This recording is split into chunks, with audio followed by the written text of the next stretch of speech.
A-level drama කරන ළමයි වෙනුවෙන් අපි පවත්වන මගේ පුතාලා තියරි ක්ලාස් එකක් විදිහට අපි මේකේ ආරම්භය කරනවා මාර්තු මාසයේ පළවෙනි සතියට අදාළව පුතාලා එතකොට මම ඔයාලට කලින්ම දැනුවත් කරලා තියෙනවා අද ඉඳන් මම ඔයාලත් එක්ක පෙරදිග කොටසට අදාළව තමයි සාකච්ඡා කරගෙන යන්න බලාපොරොත්තු වෙන්නේ. එතකොට පෙරදිගවල තියෙන අභිචාර විධි බෞද්ධ ආගමික පූජා කර්ම සහ මේ ශාන්ති කර්ම කියන පාඩම් වලින් තමයි මම අද ඔයාලගේ ක්ලාස් එක ආරම්භ කරන්න බලාපොරොත්තු වෙන්නේ. හරි.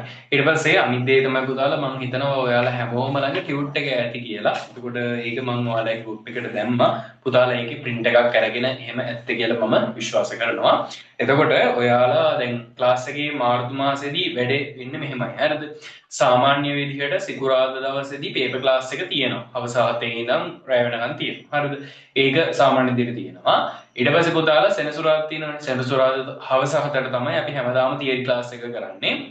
එතකොට මේ තියරි ක්ලාස් එකේදී අපි පෙරදිග පාඩම් ටික පිළිවෙලට ආවරණය කරගෙන යනවා. හරිද? එතකොට ඔය ගිය මාසේ ඇතුළු ඔය ජනවාරි, පෙබරවාරි, දෙසැම්බර් මාසවලදී අපි අපරදිග පාඩම් කිහිපයක් සහ නාට්‍ය රංග කලාවේ සිද්ධාන්ත කියන කොටස් කිහිපයක් සාකච්ඡා කරලා අවසන් කරවුවා. සිද්ධාන්ත කොටස සම්පූර්ණයෙන්ම කතා කරලා ඉවරයි. ඊට පස්සේ පුතේ අපි අපරදිග පාඩමක් විදිහට ගිය මාසේ අවසන් කරපු පාඩම තමයි පුතේ ජුලියස් සීසර් නාට්‍ය සම්බන්ධව මම පුරා මාස එකහමාරක් වගේ කියලා දුන්නා ඔයාලට. එතකොට අද ඉඳන් මම ජුලියස් සීසර් ඉවර නිසා අද ඔයාලට වෙන අපරදිග පාඩමක් පටන් ගන්නවා. මම මේක තව ටිකකින් කියන්නම්. අද ඉස්සල්ලාම මගේ පුතාලා අපි පෙරදිග පාඩම් ටික කතා කරගෙන යමු. එතකොට පෙරදිග පාඩම් පටන් ගන්න මගේ පුතේ අභිචාර විධි, බෞද්ධ ආගමික පූජා කර්ම සහ ශාන්ති කර්ම කියන පාඩම් තුනේ. එතකොට මේක එකිනෙකට වෙනස් මාතෘකාවන් තුනක් සහිත වෙනස් අන්තර්ගතයන් තුනක් සහිත පාඩමක්. හරිම ලස්සන පාඩමක්. ගොඩක් ලේසි පාඩමක්. හැබැයි මේ වගේ එක්සෑම් එකේදී අනිවාර්යයෙන්ම ප්‍රශ්න හැදෙනවා. ඒ නිසා මගේ පුතාලා ඒවා හොඳට මතක තියාගන්න. හැම දවසකම ක්ලාස් එකට සම්බන්ධ වෙන්න. ඊයේ දවසේ නම් ගොඩක් ළමයි අඩුයි ක්ලාස් එකට සම්බන්ධ වෙලා තිබ්බා. ඒ නිසා එහෙම කරන්නේ නැතුව පුතාලා අනිවාර්යයෙන්ම ලයිව් ක්ලාසස් වලටම සම්බන්ධ වෙන්න. මොකද ඔයාලගේ කාලයට සහ මගේ කාලයට වටිනාකමක් ලැබෙන්නේ ඒ විදිහට. හරි. පුතාලා අපි ඉස්සලාම් පෙරදිග කොටස කතා කරගෙන යමු. ටියුට් එකේ ඉස්සලාම දැන් මැසේජ් එකක් දාන්නකෝ. තාම ටියුට් එක නැති ළමයි ටික නැත්තම් නැහැ කියලා මැසේජ් එකක් දාන්න. බයින්නේ නැහැ. ඉක්මනින් දාන්න පුතේ මැසේජ් එකක් තියෙනවා නම් ඔව් කියලා මැසේජ් එකක් දාන්න. ඉක්මනින් දාන්න පැටව මැසේජ් එක. හොඳ පුතාලා ටික වගේ. දාන්න පුතේ ඉක්මනින්. පාඩම් පටන් ගන්න කලින් මැසේජ් එකක් දාන්න. ටියුට් එක තියෙනවද කොහොමද කියලා. හරි. පැත්තම ආවෙන්නේ. හරි තියෙනවනේ. හරි අනිත් ළමයි. හරි ඉක්මනින් දාගෙන යන්නකෝ මැසේජ් එකක් තියෙනවා. හරි. අනිත් ළමයි. ටියුට් එක තියෙනවද පැටව ඉක්මනින් දාන්න මැසේජ් එකක්. ඔහොම ඉන්න.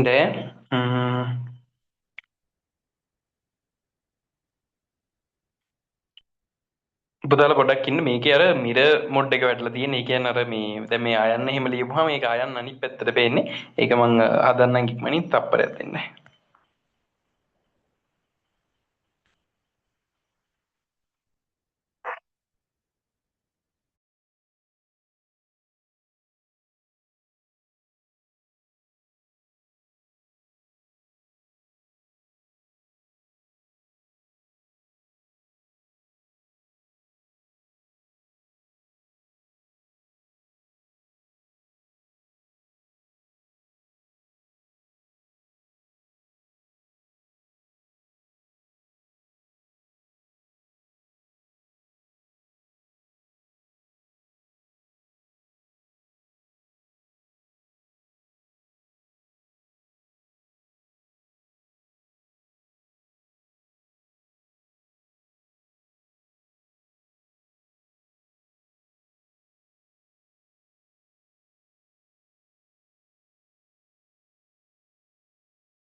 හරි ඕකද මං ඉන්න මේ අරකේ මේකේ වලට වෙනවද නැද්ද දැන් මේ අයන්න එහෙම ලියුවම පොඩක් මිර වෙලා තියෙන ඒ නිසා මං අද බෝඩ් එකේ මොකද ලියන්නේ නැතුව ඉන්නම් මට ඒක තාම හදාගන්න බැරුණා. හරි ඒක ප්‍රශ්නයක් නැහැ.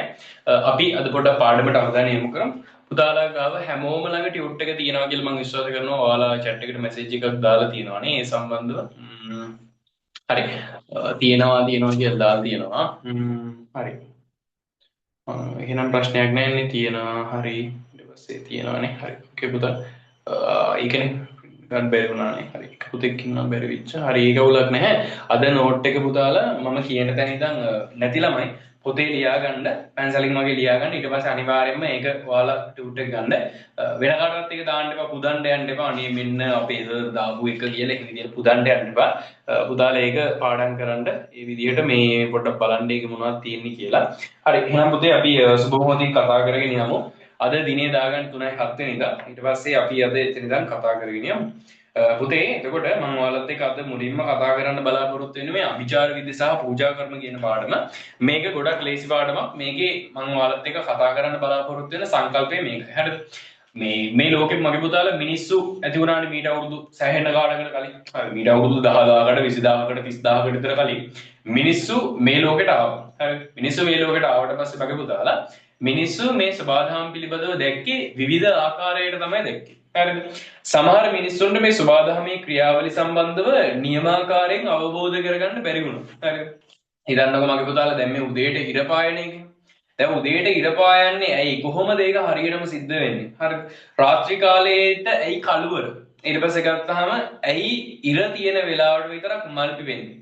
සමහර මල් තියෙනවා සමහර ගස් තියෙනවා ඒවා ඉර තියෙන වෙලාවට සංශ්ලේෂණ ක්‍රියාවලිය එක සිද්ධ කරනවා. හරිද? ගංගාවක් ගලන එක ඇයි එහෙම ගංගාවක් ගලන්නේ? හරිද? ඊට පස්සේ මගේ පුතාලා සබාධම තුල ඉන්න විවිධ සත්වයෝ ඇයි එයාලා සබාධම තුල ඉන්නේ? ඒ කට්ටිය සමහර කට්ටිය අනිත් සත්තුන්ව මරාගෙන කනවා. සමහර සත්තු මිනිසුන්ට ඇටැක් කරනවා. හරිද? සමහර සත්තු ශාක භක්ෂකයෝ. ඒ කියන්නේ පුතේ ගස්වැල් ඒ සහ පළතුරු වගේ දේවල් තමයි ආහාරයට ගන්න. එතකොට මේ දේවල් සම්බන්ධව ආදි මිනිසක හරියට අවබෝධයක් තිබ්බේ නැහැ. හරිද? දැන් අපි නම් දන්නවා මගේ පුතාලා උදේට ඉර පායනවා කියලා එකක් නැහැ. පෘථිවිය තමයි සූර්යාවට භ්‍රමණය වෙන්නේ කියලා. හරිද? ඒ වගේම අපි දන්නවා මගේ පුතේ පෘථිවිය කියලා කියන්නේ ගෝලාකාර දෙයක් කියලා. හරිද? ඉස්සර කාලේ මිනිස්සු හිතාගෙන හිටියා මගේ පුතාලා පෘථිවිය කියලා කියන්නේ තැටියක් වගේ කියලා. ඒ කියන්නේ රොටියක් වගේ කියලා ඒ විදිහට හිතාගෙන හිටියා. හරිද? ඊට පස්සේ මිනිස්සු හිතාගෙන හිටියා සෞරග්‍රහ මණ්ඩලයේ මැද දින්නේ පෘථිවිය. හරිද? සෞරග්‍රහ මණ්ඩලයේ මැද ඉන්නේ සූර්යයා. හැබැයි පුතේ හිතාගෙන හිටියේ මේකේ මැද ඉන්නේ පෘථිවිය කියලා. හරිද? ඉතින් ওই විදිහට මගේ පුතාලා මේ ඒ කාලේ හිටපු මිනිස්සු මේ සබාධම තුල තිබ්බ අවුව වැස්ස සුළඟ ජලය ගංගාවල් කඳු පර්වත විශාල ගස් ඒ හැම දෙයක්ම මගේ පුතාලා දෙවියෙක් විදිහට තමයි දැක්කේ. හරිද? ඒ කියන්නේ ඉර කියලා කියන්නේ දෙවියෙක්. ඒ ඉර දෙවියට අපි වඳින්න ඕනි කියලා මිනිස්සු හිතන්න පටන් ගත්තා. හරිද? වැස්ස කියලා කියන්නේ මගේ පුතාලා දෙවියෙක්. ඒ වැස්ස දෙවියට අපි පූජෝපහාර කරන්න ඕනි පුදන්න ඕනි කියලා ඒ විදිහට හිතුවා. ගින්දර කියලා කියන්නේ දෙවියෙක්. අපි එයාට පුදන්න ඕනි කියලා ඒ කාලේ මිනිස්සු ටික ඒ විදිහට හිතන්න පටන් ගත්තා. ඉතින් මගේ පුතාලා මේ මිනිස්සු ඒ සබාධමේ වස්තු පුද පූජාවන් වලට ලක් කිරීමේදී බොහෝ විට අනුකරණාත්මක ක්‍රියාවලියක් තමයි සිද්ධ කරන්නේ. අන්න ඒ අනුකරණාත්මක ක්‍රියාවලිය ඔස්සේ තමයි මගේ පුතේ අද අපි දකින නාට්‍ය කලාවේ ක්‍රමික විකාශනය සිද්ධ වුණේ. හරිද? දැන් මෙතන ඉන්නවා මගේ පුතාලා දැන් ඔයාලා හැමෝම ඇවිල්ලා තිනේ පුතාලා මේ දළදා මාලිගාවේ පෙරහැර බලන්න වාර්ෂික ඇසළ පෙරහැර මංගල්‍ය බලන්න ඇවිල්ලා තිනේ. පුතේ මෙන්න මේ පෙරහැරේදී සංකේතවත් කරන්නේ වැස්ස පිළිබඳව. හරිද?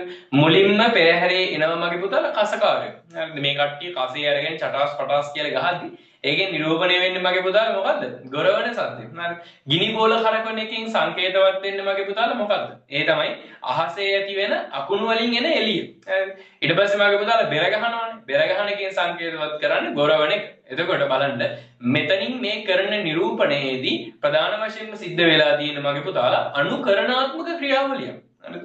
අපි ඉගෙන ගන්නවානේ මගේ පුතාලා ග්‍රීක නාට්‍ය කලාව. එතකොට මේ ග්‍රීක නාට්‍ය කලාවේදී දියෝනිසස් දෙවියා වෙනුවෙන් කරපු පුද සත්කාර ආශ්‍රයෙන් තමයි ලෝකයේ පළවෙනි නාට්‍ය කලාව වන ග්‍රීක නාට්‍ය කලාව ප්‍රබල වුණේ. මම හිතනවා පුතාලා ඒ කතාවල් දන්නවා ඇති කියලා. ඉතින් මේ දියෝනිසස් කියන දෙවියා වෙනුවෙන් මේ ග්‍රීසියේ මිනිස්සු තමන්ගේ මිදිවගාවේ අග්‍රඵලය පූජා කරලා තියෙනවා. එහෙම පූජා කරද්දි මගේ පුතාලා සිද්ධ වෙච්ච දේ තමයි අනුකරණාත්මක ක්‍රියාවලියක් තමයි ඉදිරිපත් කරේ. ලෝකයේ පළවෙනි නළුවා විදිහට විරුදාවලිය ලබන්නේ මගේ පුතේ තෙස්පීස්. එතකොට මේ තෙස්පීස් කියන කෙනා එක්තරා අවස්ථාවකදී මෙයා වෘන්ද ගායනාවක් ඉදිරිපත් කරා. ඒ කියන්නේ ඩිතිරෙම්බි ගායනාවක් ඉදිරිපත් කරද්දී මෙයා මේසයක් වගේ දෙයක් උඩට නැගලා කියනවා දියෝනිසස් මම වෙමි කියලා. එතකොට බලන්න මෙයා තෙස්පීස් කියන ඇත්ත ස්වરૂපය අතහැරලා දාලා මෙයා පුතේ සමාරෝපය වුණා කාගේ චරිතයටද? දියෝනිසස් කියන දෙවියාගේ චරිතයට ඒ විදිහට සමාරෝපය වුණා. බලන්න මගේ පුතේ එකින් එක නාට්‍ය කලාවේ ක්‍රමික ලක්ෂණ නාට්‍ය කලාවට මේ විදිහට එකතු වෙමින් ආවා. මුලින්ම එකතු වුණා මගේ පුතාලා අනුකරණය, සමාරෝපය එකතු වුණා, ඊට පස්සේ චරිත නිරූපණය, ඊට පස්සේ මගේ පුතේ ඔය ග්‍රීක නාට්‍ය කලාවේදී තමයි ඔය සංවාද ඇති වෙන්න පටන් ගත්තේ. දෙස්පීස් කිව්වහම දියෝනිසස් මම වෙමි කියලා. එතන ඉන්න කෙනෙක් අහනවා මෙච්චර ලොකු සභාවක් ඉද්දි, මෙච්චර ලොකු මිනිස්සු ප්‍රමාණයක් ඉද්දි මෙයාලා ඉස්සරහා බොරු කියන්න ලැජ්ජ නැද්ද කියලා. එතකොට මගේ පුතේ එක්කෙනෙක් ප්‍රශ්නයක් අහුවා අනිත් එක්කෙනා උත්තරේ දුන්නා. නැත්නම් මම දෙයක් කිව්වා අරයා උත්තරයක් දුන්නා. ඒ විදිහට මගේ පුතාලා සංවාද ඇති වුණා. ඊට පස්සේ මගේ පුතේ සංවාද උත්තර ප්‍රතිඋත්තර ක්‍රමයට ගියා. නැත්නම් ප්‍රශ්නෝත්තර ක්‍රමයට ගියා. මම ප්‍රශ්නයක් අහනවා මෙයාලා උත්තර දෙනවා. ඒ විදිහට ගිහිල්ලා මගේ පුතාලා එක චරිතයක් සහ ගායන කණ්ඩායම හිටියා. ඊට පස්සේ එක චරිතයක් වෙනුවට චරිත දෙකක් ආවා. මමයි මෙයයි අතර කතාව දැන් සිද්ධ වෙන්නේ. දැන් ඔයාලා හිතන්න බෑ මෙතන හොල්මනක්වත් ඉන්නවා ඇති කියලා. එහෙම ඈ හරිද? එතකොට ඒ විදිහට තමයි මගේ පුතාලා නාට්‍ය කලාවේ ක්‍රමික ලක්ෂණ ටික ඇතුල් වෙන්න පටන් ගත්තා. ඊට පස්සේ රංග වස්ත්‍රාභරණ, අංග රචනය, ඊට පස්සේ දෙස්මුහුණු භාවිතය, ප්‍රේක්ෂක සහභාගීත්වය, ප්‍රේක්ෂක ප්‍රතිචාර, රංග භූමිය, ආනුෂංගික අංග, අභිනය භාවිතා කිරීම, අන්න ඔය කියන කලාවන් ඔස්සේ මගේ පුතාලා ආනුෂංගික කලාවන් ඔස්සේ නාට්‍ය කලාවේ ක්‍රමික සංවර්ධනය සිදු වුණා.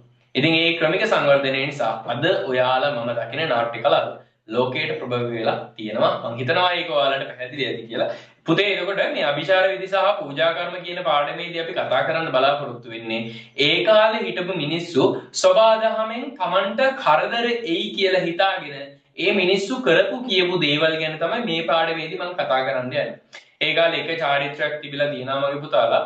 මේ මිනිස්සෙක් මරුණාට පස්සේ ඒ මිනිස්සයාගේ අමනුෂ්‍යයා වෙනවා. දැන් අපි දන්නවනේ හොල්මනක් වෙනවනේ නේද? හරිද? අපි හැමෝම මරුණාම හැමෝම නෙවෙයි. හරිද? කට්ටිය මරුණාට පස්සේ ගොඩක් අය හොල්මනක් වෙලා එනවා. හරිද? ආත්ම වෙනවා.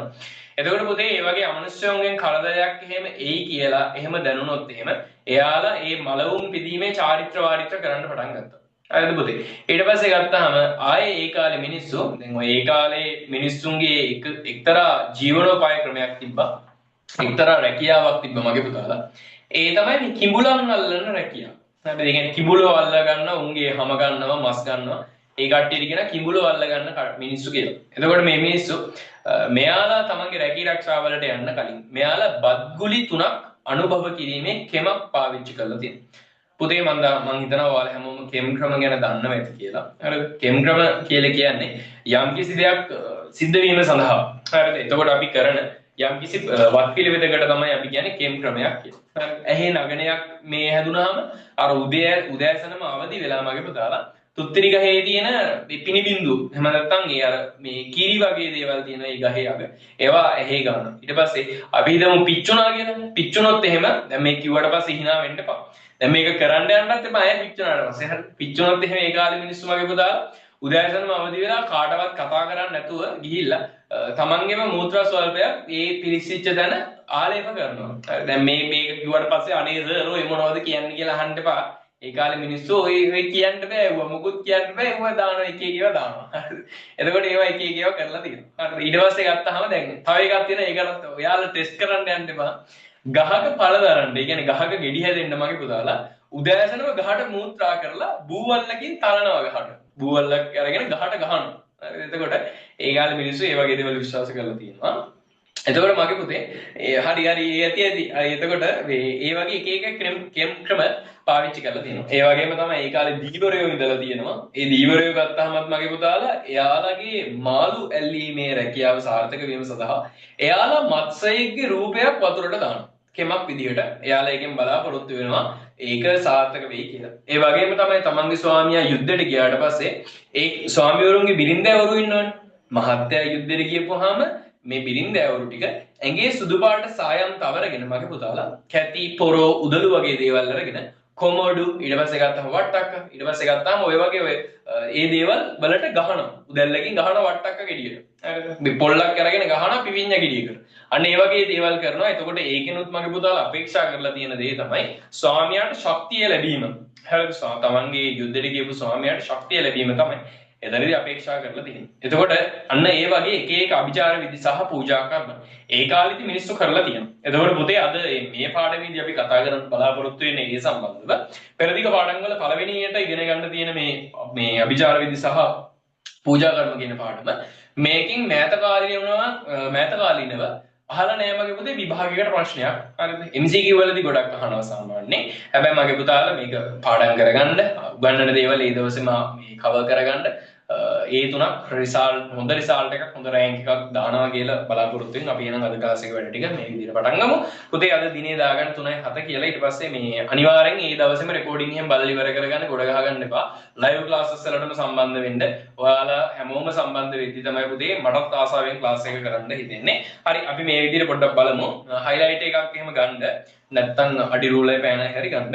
අධිමානවයා සිය රසඥතාවයේ දියුණු වීමට පෙර ස්වභාව ධර්මය අවබෝධ කරනොගත් අවධියක නොයෙක් විශ්වාසවල ඇදහිලිවල එල්බගෙන කටයුතු කරලා තියෙනවා. එම ඇදහිලි හා විශ්වාස පදනම් කරගත් අභිචාර විද්‍ය ආශ්‍රයෙන් නාට්‍ය කලාවේ ප්‍රභවය සිද්ධ වෙලා තියෙනවා කියලා මේකෙදි කියනවා. අන්න ඒක හයිලයිට් කරගන්න එම ඇදහිලි හා විශ්වාස පදනම් කරගත් අභිචාර විද්‍ය ආශ්‍රයෙන් නාට්‍ය කලාවේ ප්‍රභවය සිද්ධ වුණා. ඒක යටින් ඉරක් හරි ගහගන්න නැත්නම් උඩුකොමාවක් හරි ඒ වාක්‍යයට දාගන්න. ස්වකීය පරිසරයේ දක්න ලැබෙන ස්වභාවික වස්තු පිළිබඳව ආදි මානවයා නිවැරදි අවබෝධයක් නොවිය. ඒවා গুপ্ত අදෘශ්‍යමාන බලවේග ලෙස සැලකීමට මිනිසා පුරුදු වුණාලු. එයින් තමාට අනර්ථයක් ඇති වී යයි පැවති බිය නිසාවෙන් එම ස්වභාවික වස්තු දේවත් වෙහිලා පුදන්නට ඔව්හු පෙළඹුණා. ඒක හයිලයිට් කරගන්න පුතේ. ඒ කාලේ මිනිස්සුන්ට ඒක තේරුම් ගන්න බැරි වෙච්ච නිසා තමයි එයාලා එව්වා නිකන් අර දෙවියෙක් වගේ දැකලා තියෙන්නේ. ඉර කියලා කියන්නේ දෙවියෙක්. ගහ කියලා කියන්නේ දෙවියෙක්. ලොකු ගලක් තියෙනවා නම් ඒක දෙවියෙක්. වතුර දෙවියෙක්. අන්න ඒ වගේ. හරි මේ පුතාලා මම ඔයාලට කිව්ට් එකක් දෙන්න ප්‍රධාන හේතුව තමයි මේ ඔයාලගේ පාඩම් ටික ඉක්මනින් ඉවර කරන්න පුළුවන් මේ විදිහට ටියුට් එකක් දීලා ඒකේ කරුණු ටික මම දුන්නාම හරිද එහෙම නැත්නම් අර අපි සාමාන්‍ය මෙච්චර කල් නම් කරේ නෝට් එක පොතේ ලියුවානේ හැබැයි මම ඔයාලට මේ මාසේ ඉඳන් දිගටම ටියුට් දෙනවා තව මාස 4යි තියෙන්නේ ඒ නිසා පුතාලා මේ මටත් ඕනේ ඔයාලගේ සිලබස් එක හරියට ඉක්මනින් ඉවර කරලා පාඩම් ටික පිළිවෙලටම කරනවා බය වෙන්න එපා එක පාඩමක්වත් මම අතාරින්නේ නැහැ ඊට පස්සේ පුතාලගේ පාඩම් ටික ඉවර කරලා පේපර්ස් එහෙම කරවනවා ඊට පස්සේ පේපර්ස් වලට උත්තර ලියන විදිහ ඒ වගේ ගොඩක් දේවල් කරලා දෙනවා ක්ලාස් එකෙන් අන්තිමේට ඉතින් තියරි පන්ති වලට එන ළමයින්ට ෆ්‍රී ප්‍රැක්ටිකල් එකක් මං ගානේ කරලා දෙනවා. හරි ඊට පස්සේ පොතේ අපි බලමු ඒක හයිලයිට් කරගන්න. හරි ඒ ආශ්‍රිත විවිධ පූජා කර්ම සිදු කළ අතර එහිදී බොහෝ විට සිදු කළේ අනුකරණ ක්‍රියාවලියකි. අනුකරණ ක්‍රියාවලියක් කියන එක හයිලයිට් කරගන්න මම කිව්වා වගේ මිනිසා සූර්ය දුටුවේ අద్භූත වස්තුවක් විදිහට හිරු කිරණ ලෝකයේ පැවැත්ම නිරන්තර බලපෑමක් සිදු කළේ. එම බලය ආදි මානවයා සැලකුවේ අద్භූත සිදුවීමක් ලෙසට එහි ඵලය වූයේ හිරු දෙවියෙකු බවට පත්වීමයි. එම බලය ආදි මානවයා හරිනේ හිරු දෙවියන් උදෙසා පුද පූජා පැවැත්වීමට ආදි මානවයා පෙළඹුවේ ඒ අනුවය මේ අයුරින් සඳ කඳු පර්වත අහස පොළව අන්නේ ටික හයිලයිට් කරගන්න. ඇල දොළ ගංගා ගහකොළ ආදී ස්වභාවික අචේතනික වස්තුන් ගේ බලයට දේවත්වය ආරෝපණය කොට පුද පූජා කිරීමට ඔව්හු පෙළඹුණහ කියලා මේකෙදි කියනවා. පුතේ ගන්න මගේ පුතාලා නිල් පාට පෑන. ඊට පස්සේ අපි මේ විදිහට ලියාගෙන යමු. උදාහරණයක් ලෙස නිල් පාට පෑනේ ලියාගෙන යන්න ඔය තිත් පෙලක් තියෙනවනේ. උදාහරණයක් ලෙස පරණ පාඩම් වල PDF ටික මම මේ මාසේ මැද වගේ group එකකට දානවා පුතාලා හරිද උගන්වන පාඩම් ටිකේ PDF ටික දානවා කිව්වා print එකක් ගන්න උදාහරණයක් ලෙස ආදි මානවයාගේ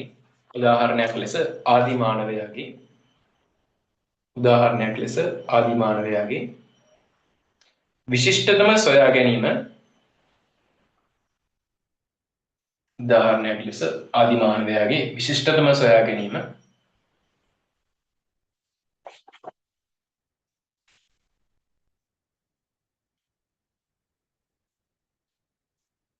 වූයේ උදාහරණයක් ලෙස ආදිමානවයාගේ විශිෂ්ටතම සොයා ගැනීම වූයේ පාඩ වෙනස් කරලා ලියාගන්න ගින්නයි උදාහරණයක් ලෙස ආදිමානවයාගේ විශිෂ්ටතම සොයා ගැනීම වූයේ ගින්නයි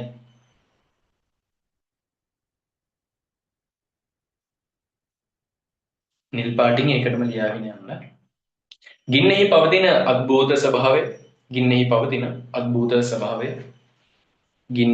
අద్භූත ස්වභාවය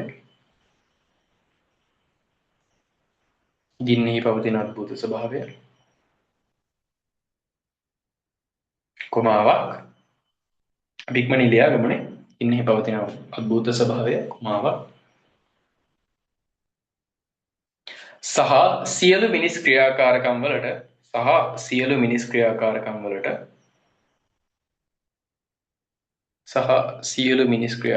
වලට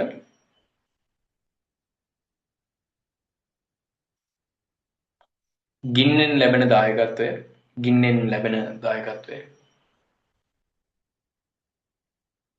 සහ සියලු මිනිස් ක්‍රියාකාරකම් වලට ගින්නෙන් ලැබෙන දායකත්වය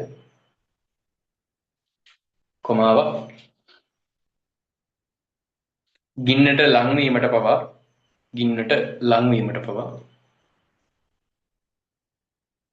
ගින්නට ලංවීමට පවා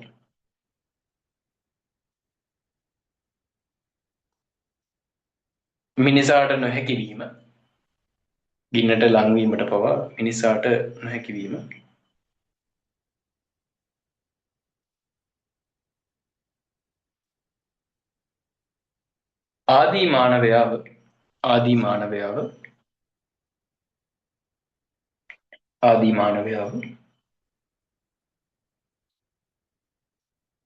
ආදී මානවයාව පුදුමයට පත් කළේය. ආදිමානවයාව පුදුමයට පත් කළේය.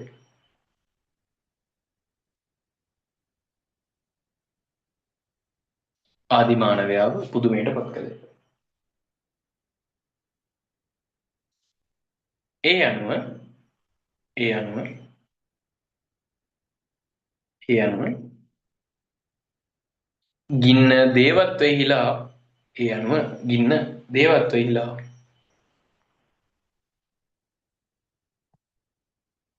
ඒ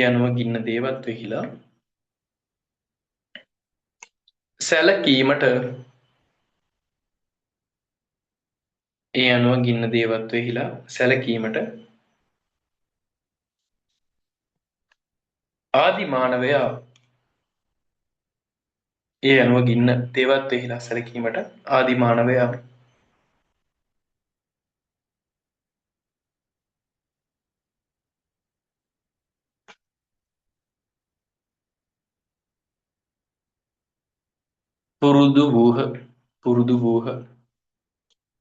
පුරුදු වූහ.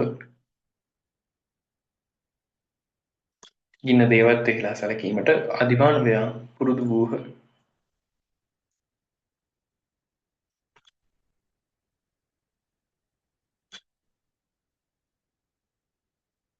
හරි ඊට පස්සේ පුතේ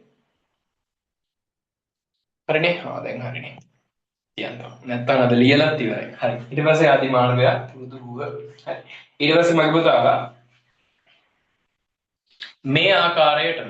මේ ආකාරයටම ඒකටම ලියන්න යන්න මේ ආකාරයටම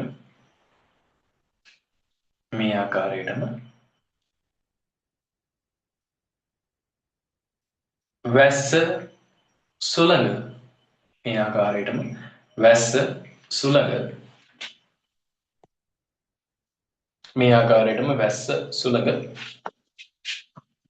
පිළිබඳව දේවත්වයකින්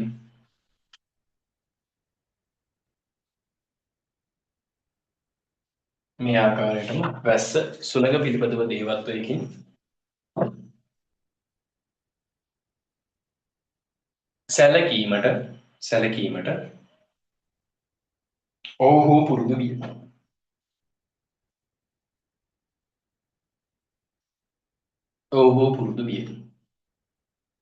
ඔවුහු පුරුදු විය.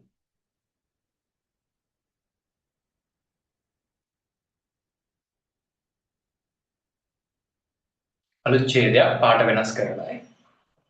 හරි පැටවු මේ ටියුට් එහෙම පරිස්සමෙන් තියාගන්න. හරිද? ඒ කියන්නේ ඕවා මේ පොඩක් කවරයක් වගේ දාගන්න. මම ඔයාලට තව ටිකකින් කවරයක් පෙන්නන්න. මේක කඩේ ගන්න පුළුවන්. ඒක අර සෙට් කරන කවරයක් ඔයාලා දන්නවා මම මේ කියන්නේ මොකක් ගැනද කියලා. ටියුට් ටිකට එහෙම වතුරේම හදාගන්න එපා. ඔකට බත්වල හොදි එහෙම වට ගන්න එපා. හරිද? තේරෙනවනේ? මේසෙන් පිළිවෙලට තියාගන්න, පෙරදිග ටියුට් ටික වෙනම තියාගන්න.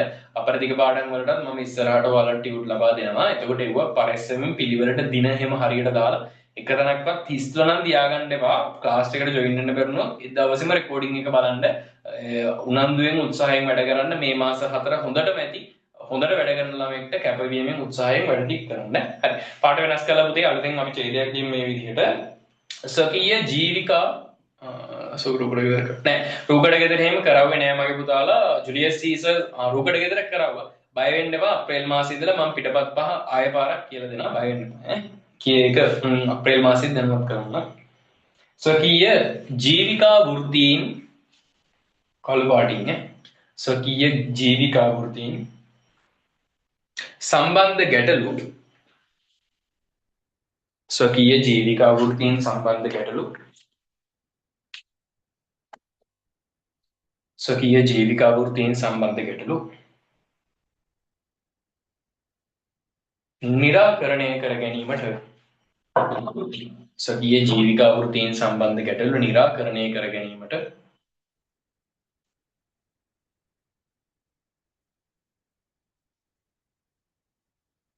ආදි මානවයා ස්වකීය ජීවිකා වෘත්තීන් සම්බන්ධ ගැටලු निराकरणය කර ගැනීමට ආදි මානවයා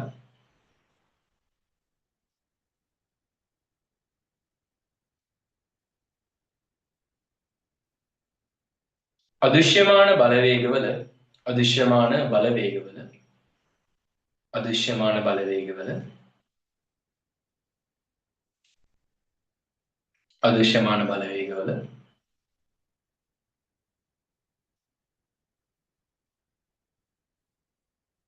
පිහිට පැතූහ පිහිට පැතූහ පිහිට පැතූහ පිහිට පැතූහ ඔය පාටින්ම ලියාගෙන යන්න හරිද වෙනස් කරපු පාටින්ම වැදගත් කරුණක් ඈ පිහිට පැතූහ පණ්ඩුකාභය රජ දවස පණ්ඩුකාභය රජ දවස පණ්ඩුකාභය රජ දවස දඩයමට අධිපතිව සිටි පණ්ඩුකාභය රජ දවස දඩයමට අධිපතිව සිටි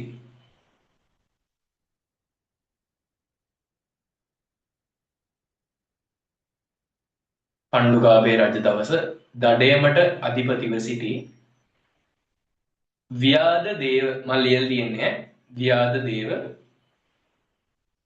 ව්‍යාධ දේව ව්‍යාධ දේව දෙවියාව පිදීම තුලින් ව්‍යාධ දේව දෙවියාව පිදීම තුලින්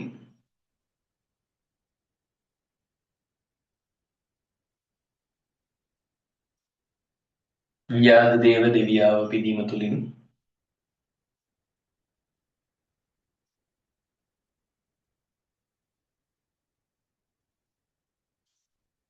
ව්‍යාධ දේව දෙවියාව පිදීම තුලින් දඩයම සාර්ථක කර ගැනීම ව්‍යාධ දේව දෙවියාව පිදීම තුලින් දඩයම සාර්ථක කර ගැනීම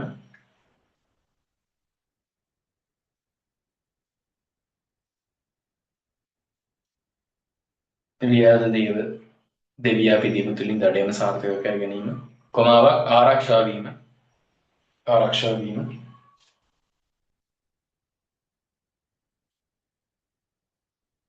ආරක්ෂා වීම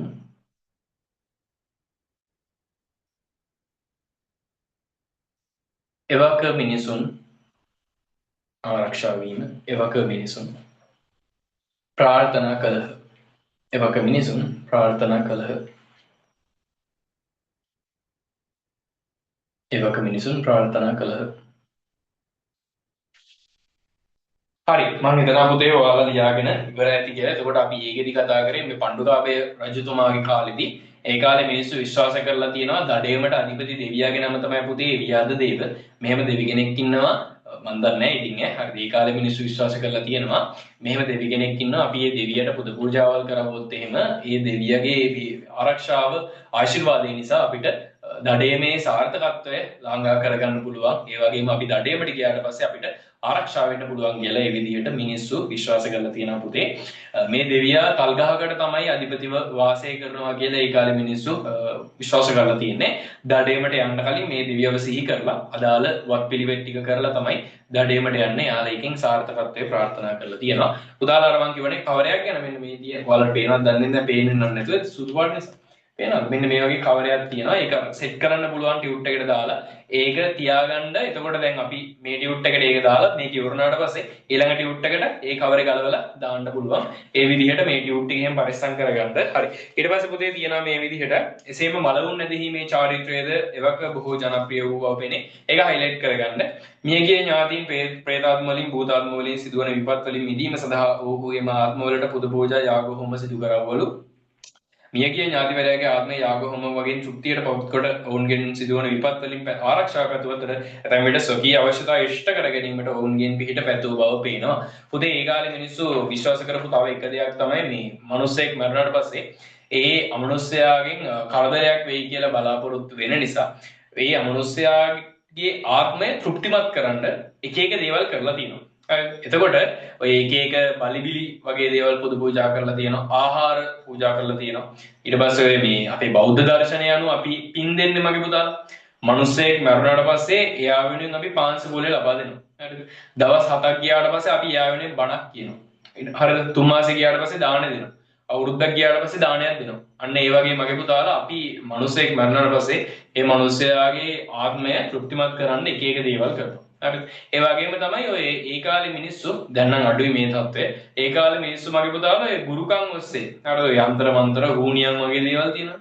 ඔය වගේ දේවල් වලින් මගේ පුතාලා අමනුෂ්‍යයන්ගේ වැඩ ගන්නවා. ඔය කියන්නේ ඔය යක්කු ගලගෙන වැඩ ගන්නවා කියන්නේ. හරිද? එතකොට මේ 7යි දැන් වෙලාව දැන් බය වෙන්න එපා පුතාලා මේ මේවා කිව්වා කියලා. එතකොට ඒ වගේ ඒ කාලේ මිනිස්සු ඉඳලා තියෙනවා. එතකොට ඔය එක එක වෙලාවට ඔය මේ පිල්ලි ගියේ කියලා එහෙම කියන්නේ හරිද? අන්න ඒ වගේ දේවල් Tamanට තරහකාරයෙක් ඉන්නවා නම් ඒක පිල්ලියක් යවනවා. ඊට පස්සේ ඒකට ඉතින් ඉවරයි.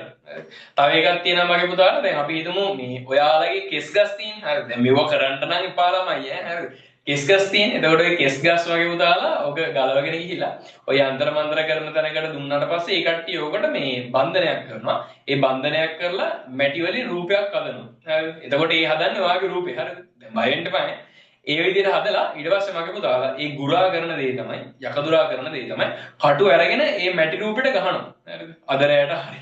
හරියට අදරයට හරි තමයි. හරිද? එතකොට ඒ කටු ගහුවාම ඒ වේදනාව දැනෙනවා.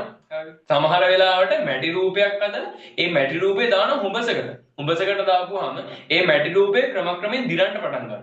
ඒ දිරන්න පටන් ගන්නවට සමගාමීව ඒකට මේ වෙලේ ඉන්නේ අපි හිතමු ඔයා කියලා. එතකොට එහෙම වෙන්න එපා. ඔයා නම් මගේ පුතාලා මේ වේදනාව Tamanට දැනෙනවා. සහ ඔය මැටි රූපේ ගින්දරට අල්ලනවා. එතකොට නිකන් මුළු ශරීරයම දැවිලා යනවා වගේ දැනෙනවා. මේවා ඒ කාලේ මිනිස්සු ගොඩාක් කරලා තියෙනවා. ඔය යంత్ర මන්ත්‍ර වගේ දේවල්. මේ දැන් නම් අඩුයි හැබැයි. හරිද? ගොඩක් අඩුයි. ඊට පස්සේ දැන් ඔය අපිට ඉන්නවා නම් මගේ පුතාලා හොඳ අසල්වාසියෝ එහෙම එයාලා කරන්නේ අපේ මිදුලේ වැල් ටිකක් හරි පස් ටිකක් හරි අරන් ගිහිල්ලා ඕකට හුණියමක් කරලා ඊට පස්සේ ආයෙ වලලනවා. අපේ ඉඩමේ අපේ ඉඩම නෙවෙයි ඈ. හරිද? ඒ කියන්නේ අපේ ඉඩමේ තැන් හතරක් තියෙනවානේ. ඒ කොන් හතරේ ඕක වලලනවා. ඊට පස්සේ එදා ඉඳන් ඒක වලලපු දවසේ ඉඳලා මගේ පුතාලා ඉඩමට කරදර කියන්නේ ඉඩමට කියලා කියන ගෙදර මිනිස්සුන්ට කරදර ප්‍රශ්න අනතුරු බාධක අන්න ඒ වගේ දේවල් එනවා. ඒ නිසා මේ අතන මිනිස්සු එයි කියලා අපි දන්නේ නැහැ. ටික කාලයක් ජීවත් වෙන්නේ.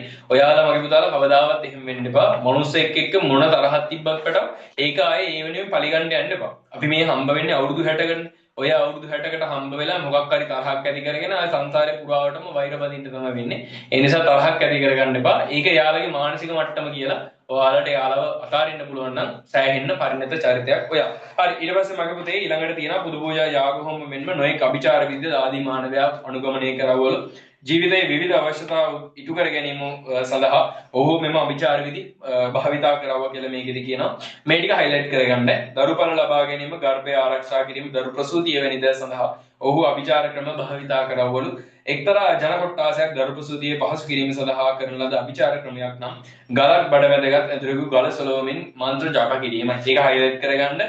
එක්තරා ජන කොට්ටාසයක් තියෙනවා මගේ පුතේ. ඒ ජන කොට්ටාසය කාන්තාවකට දරු ප්‍රසූතිය සිද්ධ වෙන අවස්ථාවේදී ඒ දරු ප්‍රසූතිය හොඳින් සාර්ථකව සුවපත් ආකාරයෙන් සිදු කර ගැනීම සඳහා කරපු එක දෙයක් තියෙනවා. ඒ තමයි බඩේ ගලක් බැඳ ගන්නවා මගේ පුතාලා ඇඳුරේ.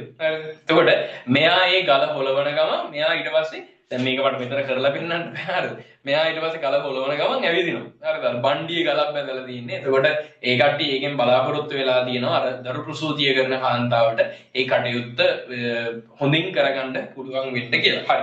ඊට පස්සේ මගේ පුතේ ඒකට පස්සේ මේ විදිහට දෙනවා අපගේ රටයකම ශාන්ති කර්මය අපේක්ෂාවන් නේද ගර්භ සංරක්ෂණය. ඒකත් හයිලයිට් කරගන්න.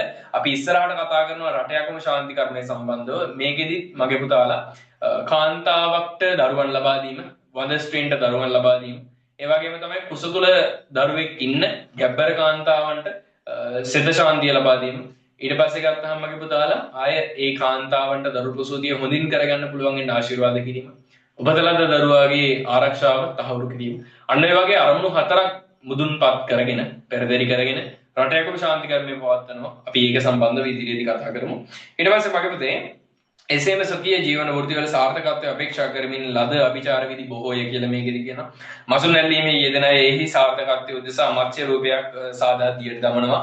ඒක හයිලයිට් කරගන්න මම කිව්වා මාළු අල්ලන කට්ටිය මගේ පුතාලා මාළුවන්ගේ රූපයක් වතුරට දාලා ඒකින් අපේක්ෂා කරනවා තමන්ගේ කටයුතු සාර්ථක වෙයි කියලා. එසේම දඩයම සාර්ථක කර ගැනීම අරමුණු කොටගෙන වස්ත්‍ර උනාදම මන්දර හසු වී කෑ ගෑම සිදු කරනවා. පුතේ මේකෙදි වෙන්නේ මෙහෙම දෙයක්. හරිද? ඔය දඩයන් කරන මිනිස්සු ඉන්නවනේ පුතාලා.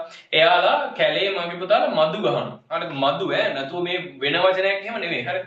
පුතේ මදු කියලා කියන්නේ අර ඒකට සතෙක් අඩිය තිබ්බට පස්සේ ඒ සතාව හිර වෙනවා. හරි නැත්තම් ඒ සතට වෙඩිල්ලක් පත්තු වෙලා උකම මැරලා යනවා. නැත්තම් ඌව අල්ල ගන්න පුළුවන් වෙනවා. අන්න ඒ වගේ දෙයක් කරනවා. අඩිය තිබ්බාම නැත්තම් පොකකඩේ පත ලීයක් වෙවිලා ඒ සතාගේ වෙදිලා මැරලා යනවා එතන. එතකොට ඌරොන්ට මුවන්ට හාවොන්ට අන්න ඒ වගේ සතුන්ට ඔය මේ කැලෑවලින් දඩයන්කාරයෝ මදු ගහනවා. ඉතින් මේ මදු ගැසීම සාර්ථක වීම සඳහා මගේ පුතාලා කරපු එක ක්‍රමයක් තමයි දඩයන්කරුවෝ කරපු එක ක්‍රමයක් තමයි තමන් අර විදිහට මන්දට අහුණා වගේ බොරුවට කෑ ගහනවා. ආයෝ කියලා කෑ ගහනවා. එතකොට එයාලා ඒකෙන් බොරුවට එයාලා ඒකෙන් බලාපොරොත්තු වෙන්නේ මගේ පුතාලා තමන්ගේ දඩයම් කටයුතු සාර්ථක කර ගැනීම. එහෙම නැත්නම් සතෙක් ඒකට අහු වීම තමයි පුතේ එතනදී බලාපොරොත්තු වෙන්නේ. හරි ඊට පස්සේ උම්මගේ ඩෙල්ල ටික පෙරලා ගන්නකො ඊළඟ පිටුව. ඊට පස්සේ කිඹුලන් අල්ලනයි බත් ගුලි තුනක් ගිලීමේ කෙම් ක්‍රමයක් භාවිත කරයි. හයිලයිට් කරගන්න. කිඹුල අල්ලන කට්ටිය මම කිව්වා වගේම බත් ගුලි තුනක් ඒ කට්ටිය අනුභව කරනවා. ගසක පළදැරීම සඳහා අලියාම් යාමේ ගසක මූත්‍රාවඩ බූවැල්ලකින් දැරීම සිදු කරනවා. ඒකත් මම කිව්වා. ඇසෙන් නගනයක් හැදුන විට ඉර නගින්නට පළමු කිසිවෙකු හා කතා නොකර මූත්‍රා ස්වල්පයක් ගෑම. ඒ ටික හයිලයිට් කරගන්න උදාහරණ ටිකයි වැදගත්. තුත්තිරි ගසක් ගලවා එහි අග රැඳි කිරි දියර ගෑම සිදු වෙනවා. මේ වගේ අභිචාර විදි අප්‍රමාණ සංඛ්‍යාවක් ලෝකයේ සෑම රටකම දකින්න පුළුවන් වෙනවා කියලා කියනවා. පුතාලත් සමහර විට ජීවිතේ එක දවසක හරි මේ වගේ කෙම් ක්‍රමයක් පාවිච්චි කරලා ඇති. ඒ කෙම් ක්‍රම වලට අපි කියනවා මගේ පුතේ අභිචාර විදි කියලා. එසේම රෝග නිවාරණය සඳහා අනවින කොඩිවින අධිගුණියම් සඳහා ඒ වගේම ශාස්ත්‍රීයගත උදාපත් කර ගැනීම සඳහා සිත ශාන්තිය ලබා ගැනීම සඳහා විවිධ ශේෂ්ත්‍ර වලට අදාළව අභිචාර විදි හා පූජා කර්ම සිදු කරනු ලබනවා. ඒ වගේම ඒකේ නාට්‍ය කලාවේ ඉතා වැදගත් භාවිතයක් වන අනුකරණය පැහැදිලි ලෙසම දකින්න පුළුවන් වෙනවා. හයිලයිට් කරගන්න මගේ පුතේ අනුකරණය අපිට මේ කෙම් ක්‍රම ඔස්සේ අභිචාර විදි සහ පූජා කර්ම ඔස්සේ දකින්න පුළුවන්. ඒකයි අපි මේ පාඩම සාකච්ඡා කරන්නේ. ඊට පස්සේ මගේ පුතාලා අතීත අත්දැකීම් සිද්ධි අවස්ථා අනුකරණය කිරීම මෙහිදී සිද්ධ වෙනවා. ආදිවාසීන් අතර පැවතෙන සරණකට යාමට පෙර සිදු කරනු ලබන සරණ පිළිබඳ අනුකරණාත්මක නැටුම මෙහිලා දක්වන්න පුළුවන්. එසේම අපගේ පෙරහැර සංස්කෘතියේ එන වර්ෂාව නිරූපණය කරන අවස්ථාවද වැදගත් වෙනවා. පෙරහැර සංස්කෘතියේ එන වර්ෂාව නිරූපණය කිරීම එක හයිලයිට් කරගන්න. මම කිව්වා වගේම මේ ඇසල පෙරහැරේ සංකේතවත් කරන්න මගේ පුතාලා වර්ෂාව තමයි ඒකෙදි සංකේතවත් කරන්නේ. බෙර වාදනයේ කස පිපිරීම ගිනි බෝල කරකවීම වර්ෂාව අනුකරණය කිරීම ලෙස සලකන්න පුළුවන්. හයිලයිට් කරගන්න. එක්තරා ගෝත්‍රික ජන කොට්ටාසයක් අතර පැවති චාරිත්‍රාක් වන යුද්ධයට ගිය සැමියාට ශක්තිය ලබා දීම සඳහා ශරීරයේ සුදු පාට සායම් තවරාගත් බිලින් දැවුරු කැටි පොරෝස් අරගෙන ඊට පස්සේ ඒ කට්ටිය පැපොල් ගෙඩි පාලන එක ඉබදු අනුකරණාත්මක ක්‍රියාවලියක් බවට කියන්න පුළුවන් කියලා මේකෙදි කියනවා. පුතේ අපි ඡේදයක් ලියාගමු නිල් පාට පෑනේ මේ විදිහට. ලියාගන්නකෝ එතන තිප්පලක් තියෙනවා. පැහැදිලිද මොන හරි දැනගන්න දෙයක් තියෙනවද? කියන්න දෙයක් එහෙම තියෙනවද? නෑ නේ. මැසේජ් එකක් දාන්න පුතේ ඕන වෙලාවක මැසේජ් එකක් දාන්න. ඔයාලට තව දැනගන්න ඕනි කරුණක් මොන හරි තියෙනවා නම් මොකක් හරි කරුණක් තියෙනවා නම් ප්‍රශ්නයක් තියෙනවා නම් අනිවාර්යෙන් ඒක chat එකට මැසේජ් එකක් දාන්න. හරි නෑනේ. thank you පුතේ. හරි ඊට පස්සේ පුතේ මේ විදිහට ඡේදයක් අපි ලියාගමු. උක්ත අභිචාර විදි වලට අනුව තේරුණානේ. thank you. හරි. උක්ත අවිචාර විධිවලට අනුව උක්ත අභිචාර විධිවලට අනුව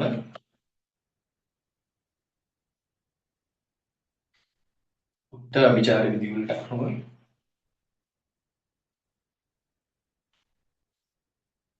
දෙවියන් යක්ෂයන් ප්‍රේතයන් දෙවියන් යක්ෂයන් ප්‍රේතයන්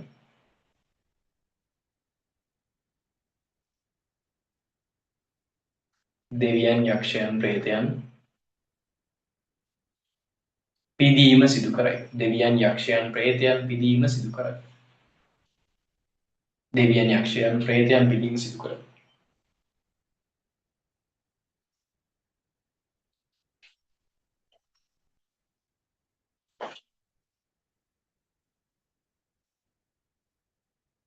සාමාන්‍ය බැනින් ඒකටම ලියාගෙන යන්නේ. ග්‍රීසිය රෝමය ಭಾರತය ග්‍රීසිය කොමාන්දද ලියා ගන්න. ග්‍රීසිය රෝමය ಭಾರತය ග්‍රීසිය රෝමය ಭಾರತය සහ ජපානය ආදී රටවල්වල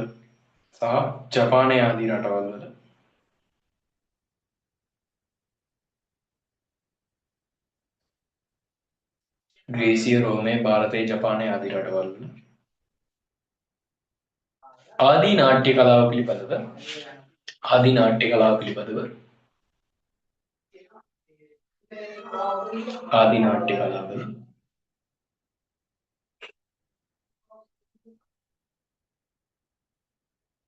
ප්‍රභවය අධ්‍යයනය කිරීමේදී ආදී නාට්‍ය කලාව ප්‍රභවය අධ්‍යයනය කිරීමේදී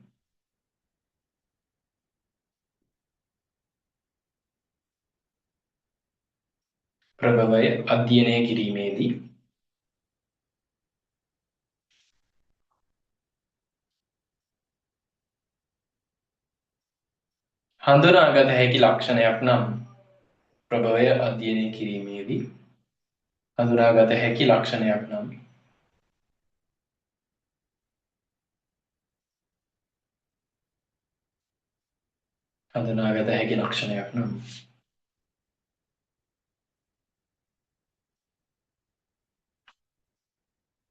ආගමික ඇදහිලි හා අනේ පැටව ඒක පාට වෙනස් කරලා ලියා ගන්න. ආගමික ඇදහිලි හා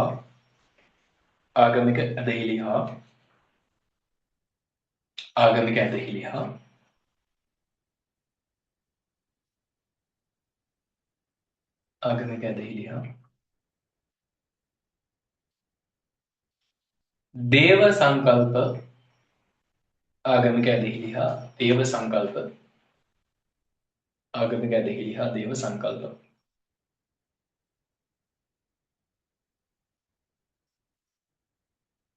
ආගමික ඇදහිලි හා දේව සංකල්ප නාට්‍ය කලාවේ ආගමික ඇදහිලි හා දේව සංකල්ප නාට්‍ය කලාවේ ආගමික ඇදහිලි හා දේව සංකල්ප නාට්‍ය කලාවේ ප්‍රභවය සමග බැඳී ඇති බවයි. ආගමික ඇදහිලි හා දේව සංකල්ප නාට්‍ය කලාවේ ප්‍රභවය සමග බැඳී ඇති බවයි.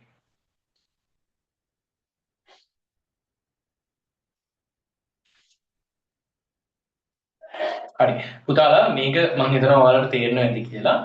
දැනට අපි ලෝකයේ නාට්‍ය කලාවන් කිහිපයක් ඉගෙන ගන්න ඕනේ. එකක් තමයි මගේ පුතේ ග්‍රීක නාට්‍ය කලාව. එතනින් එහාට ගිහපුවම සංස්කෘත නාට්‍ය කලාව, ජපන් නාට්‍ය කලාව, ඊට පස්සේ ಭಾರತ නාට්‍ය කලාව, ඊට පස්සේ ශ්‍රී ලංකාවේ නාට්‍ය කලාව. පුතේ මේ නාට්‍ය කලාවන් පිළිබඳව ඉගෙන ගනිද්දී අපිට මේ නාට්‍ය කලාවන් වල ප්‍රභවය කොහොමද සිද්ධ වුනේ කියලා එක පොදු කාරණයක් ඔස්සේ තේරුම් ගන්න පුළුවන්. පුතේ හොඳට මතක තියාගන්න නාට්‍ය කලාවක ප්‍රභවය සිද්ධ වෙන්නේ ප්‍රධාන වශයෙන්ම එක්කෝ දෙවියෙක්ට කරන පුද පූජාවක් නිසා එහෙම නැත්නම් කාට හරි ඔය අමනුෂ්‍ය බලවේගයකට එහෙම නැත්නම් කාට හරි දෙවි කෙනෙක්ට ශාස්ත්‍රවරයෙක්ට කරන පූජාවක් වන්දනයක් එහෙම නැත්නම් යම්කිසි සංස්කෘතිකාංගයක් නිසා තමයි මේ නාට්‍ය කලාවේ ප්‍රභවය සිද්ධ වෙන්නේ. ඔයාලත් එක්ක මම කතා කරන්නේ ජනවන්දනා නාට්‍යවල ප්‍රභවය සිද්ධ වුණේ මගේ පුතාලා ක්‍රිස්තුස් වහන්සේ වෙනුවෙන් කරපු ඒ අදාළ උන්වහන්සේගේ ජීවිතයේ තිබ්බ වැදගත් අවස්ථාවන්.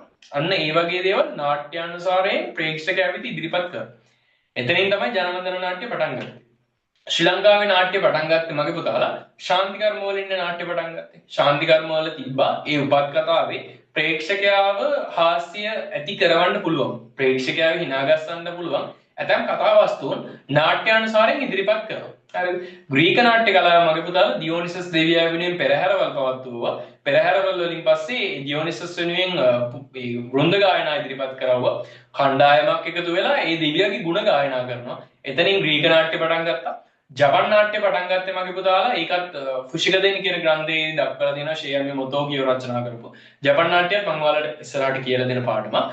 පුතේ එතකොට ජපන් නාට්‍ය වල ප්‍රභවයේ සිද්ධ වුණේ මගේ පුතාලා බෞද්ධ ආගමික දේවල් ඔස්සේ බෞද්ධ ආගමික දර්ශනය ඔස්සේ බුදුරජාණන් වහන්සේ කේන්ද්‍ර කොටගෙන තමයි මේ විදිහට නාට්‍ය පටන් ගත්තේ. අපිට එතකොට තේරුම් ගන්න පුළුවන් ලෝකයේ ඕනම නාට්‍ය කලාවක් පටන් ගන්න. සංස්කෘත පටන් ගත්තේ මගේ පුතාලා දේව සභාවේ ඇතිවන සංකල්පයක් අනුව මේ වර්ණ හතරටම එහෙම නැත්නම් කුල හතරටම රස විඳින්න පුළුවන් කලා මාධ්‍යයක් විදිහට මහා බ්‍රහ්මයා ධානයකට සමවැදිලා පස්වෙනි වේදයේ විදිහට නාට්‍ය වේදේ නිර්මාණය කරනවා. අන්න ඒ නාට්‍ය වේදේ එහෙම නිර්මාණය කරාට පස්සේ දෙවිවරු නාට්‍ය ඉදිරිපත් කරාට පස්සේ ඒක මිනිස් ලෝකයේ ඉන්න භරත මුනිවරයාට පැවරෙනවා. භරත මුනිවරයා නාට්‍ය රචනා කරලා නාට්‍ය කලාවේ සිද්ධාන්ත ටික තමන්ගේ නාට්‍ය ශාස්ත්‍රය කියන පොතේදී රචනා කරනවා. බලන්න මගේ පුතේ ලෝකයේ ඕනම නාට්‍ය කලාවක් දිහා අපි ගැඹුරින් බලද්දී නාට්‍ය කලාවේ ප්‍රභවයේ සිද්ධ වෙලා තියෙන්නෙම යම්කිසි දෙවියෙක්ට කරපු වන්දනයක් ඔස්සේ එහෙම නැත්නම් යම්කිසි ශාස්ත්‍රූවරයෙක්ගේ ජීවිත කතාවක් පෙන්වන්න කියලා නැත්නම් ශාසනයක තියෙන දහම් කරුණු ප්‍රේක්ෂකයන්ට ඉදිරිපත් කරන්න කියලා. එතකොට ඒ දේවල් වලින් අපිට තේරුම් ගන්න පුළුවන් ප්‍රභවයේ සම්බන්ධ තියෙන ප්‍රධාන මතය තමයි යම්කිසි දේව සහ මේ වගේම ආගමික ඇදහිලි විශ්වාස ඒ නාට්‍ය කලාවේ ප්‍රභවයට පාදක වෙලා තියෙනවා කියන එක පුතේ අපි නිල් පාට පෑනෙන් ඒකට මේ විදිහට ලියාගෙන යමු. යන්ත්‍ර මන්ත්‍ර ඒකටම ලියන්න නිල් පාට පෑනෙන් යන්ත්‍ර මන්ත්‍ර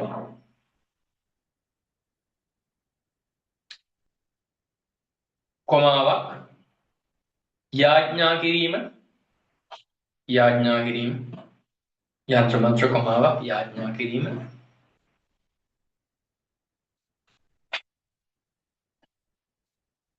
වාචික අභිනය නිරූපණය කරයි. වාචික අභිනය නිරූපණය කරයි. යන්ත්‍ර මන්ත්‍ර කොමාවක් යාඥා කිරීම වාචික අභිනය නිරූපණය කරයි.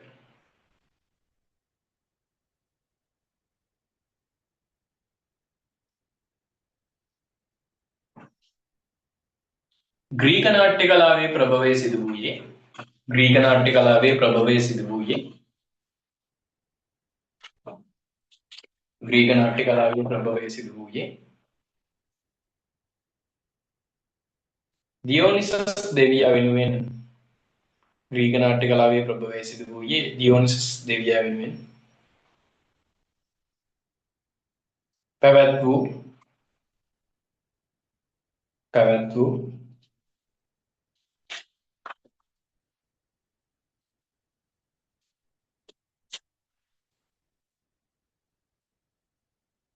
පුතේ මේක බලාගෙන ලියා ගන්න පාඩ වෙනස් කරලා වෘන්ද ගායනා ඔල ඒක නම් ලියන්න නැතනේ. වෘන්ද ගායනා ඇලේරා ඩිති රැම්බි ගායනා. සමහර විට ඉස්කෝලේ මැඩම් හරි සර් හරි මේක ඩිතුරම්බොස් ඩුතුරම්බි අන්න ඒ වගේ විවිධ නම් වලින් ඔයාලට උගන්වලාදී ඒක ප්‍රශ්නයක් නෑ. ඒ හැම වචනයක්ම අර පරිවර්තනය කරද්දී චුටි වෙනස් වෙලා තියෙනවා. යොකොස්ටා කියන නම ජොකොස්ටා කියලාත් ඇවිල්ලා තියෙනවා ඔකොස්ටා කියලාත් ඇවිල්ලා තියෙනවා. අන්න ඒ වගේ ඔය චුටි වෙනස්කම් තියෙනවා. බය වෙන්න එපා. ඒක මොක ලිව්වත් එක්සෑම් එකේදී ප්‍රශ්නයක් නෑ. වෘන්ද ගායනා ඇලේරා ඩිතිරැම්බි ගායනා වලිනි. වෘන්ද ගායනා ඇලේරා ඩිතිරැම්බි ගායනා වලිනි.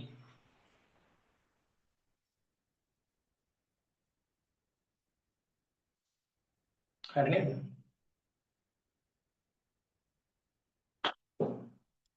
පුතාලා අලුත් වාක්‍යයක් අර අලුත් ඡේදයක් විදිහට ලියන්න පාට වෙනස් කරලා හැබැයි මේක වැදගත්. ඒ අනුව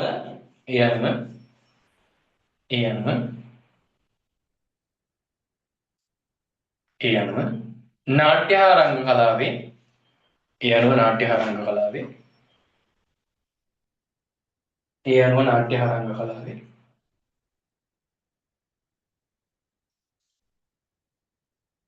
මූලික ලක්ෂණ වන නාට්‍යාරංග කලාවේ මූලික ලක්ෂණ වන ඒ අනුව නාට්‍යාරංග කලාවේ මූලික ලක්ෂණ වන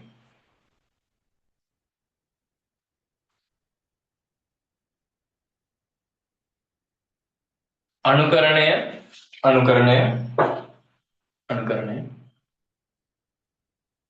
අනුරූපණය කුමද්දද ලියා ගන්න. යන නාට්‍ය රංග කලාවේ මූලික ලක්ෂණ වන අනුකරණය අනුරූපණය චරිත නිරූපණය චරිත නිරූපණය චරිත නිරූපණය සමාරෝපය සමාරෝපය සමාරෝපය අවස්ථා නිරූපණය අවස්ථා නිරූපණය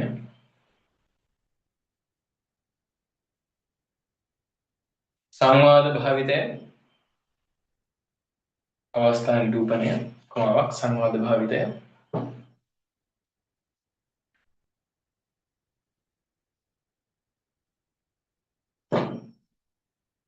සංවාද භාවිතය යනාදී නාට්‍යමය ලක්ෂණ රාශියක් යනාදී නාට්‍යමය ලක්ෂණ රාශියක් යනාදී නාට්‍යමය ලක්ෂණ රාශියක්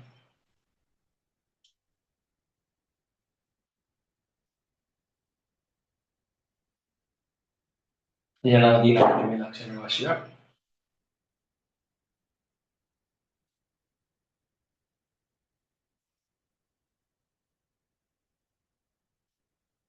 යනාදී නාට්‍යමය ලක්ෂණ රාශියක් අභිචාර විධිවල සහ පූජා කර්මවල අභිචාර විධිවල සහ පූජා කර්මවල අභිචාර විධි සහ පූජා කර්මවල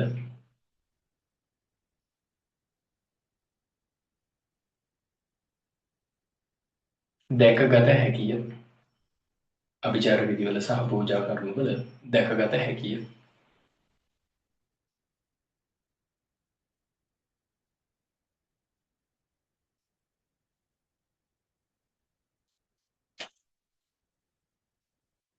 හරි පුතාලා ඕක එතකොට අපි කතා කරේ මේ අභිචාර විධි සහ පූජා කර්මවල නාට්‍ය කලාවේ මූලික අංකුර ලක්ෂණ වන අනුකරණය අනුරූපණය අනුරූපණය කියලා කියන්නේ පුතේ යම්කිසි අවස්ථාවක් කවි ගායනය ඔස්සේ නිරූපණය කිරීමට තමයි අනුරූපණය කියලා කියන්නේ. ඒ කියන්නේ මොකක් හරි අවස්ථාවක් කවි ඔස්සේ නිරූපණය කරනවා නම් ඒකට අපි අනුරූපණය කියලා කියනවා. අනුකරණය අනුරූපණය සමාරෝපය චරිත නිරූපණය සංවාද භාවිතය ප්‍රේක්ෂක සහභාගීත්වය චරිත නිරූපණය අන්න ඒ වගේ කියන නාට්‍ය කලාවේ මූලික ලක්ෂණ මේ අභිචාර විධිවල සහ බෞද්ධාගමික පූජා කර්ම වලත් තිබුණා. ඉතින් ඒ නිසා තමයි මේ පාඩම ඔයාලා A level වලදී ඉගෙන ගන්න. හරිද? හරි බලන්න බදු අභිචාර විධි සහ ආගමික සම්භවයක් සහිත නාට්‍යමය ලක්ෂණ ප්‍රකට කරන ශ්‍රී ලාංකේය සමාජයේ දකින්න පුළුවන් වෙන අවස්ථාවන් කිහිපයක් අපිට තියෙනවා මේ විදිහට 13ක්. එතකොට මේව අපි ඉදිරියේදී ඉගෙන ගන්නවා මගේ පුතාලා බෞද්ධ පූජා කර්ම, ඒ වගේම පිරිත් සජ්ජායනය, ආලවක දමනය, දොරකඩ ආසන, සංනියකුම, සූනියම් යාගය, ගම් මඩු, දෙවල් මඩු, හැල්ලුම් මඩු, පිරිත් පින්කම, යුගාසන බණ, මිලින්ද ප්‍රශ්නය, රටයකුම, කොහොඹා කංකාරිය, පූනා මඩු, කිරි මඩු. අන්න ඒ විදිහට බලන්න. ඒ වගේ අවිචාර විධි සහ බෞද්ධ ආගමික පූජා කර්ම, දේශීය ශාන්ති කර්ම අපි ඊළඟ පාඩම් වලදී කතා කරන්න බලාපොරොත්තු වෙනවා. උක්ත අවස්ථාවල ඉහත දක්වන ලද නාට්‍යමය ලක්ෂණ බෙහෙවින් අන්තර්ගත වෙලා තියෙනවා. පුතේ එතකොට අපි බෞද්ධ ආගමික පූජා කර්ම ආශ්‍රිත නාට්‍යමය ලක්ෂණ ඊළඟ සතියේ කතා කරන්න ඉඩ තියාගමු. ඊට පස්සේ අපි යමු අපරිදික පාඩමක් කරන්න. පුතාලා මට ඉක්මනින් මැසේජ් එකක් දාන්න. ඔයාලට මේ කතා කරපු දේවල් ටික තේරුණාද? මොනවා හරි දැනගන්න දෙයක් තියනවාද කියලා මැසේජ් එකක් දාන්න ඉක්මනින් හොඳ පුතාලා ටික වගේ. උගන්නපු දේවල් තේරුණාද? මොනවද දැනගන්න තියෙන්නේ? මැසේජ් එකක් දාන්න හොඳ පුතාලා ටික වගේ. පැහැදිලිද මගේ පුතාලට? මැසේජ් එකක් දාන්න පුතේ. මනින් ඔව් ඔව් කියලා දාගෙන යන්න මොන හරි ගැටලුවක් තියෙනවා නම් අහන්න පුළුවන් ඈ.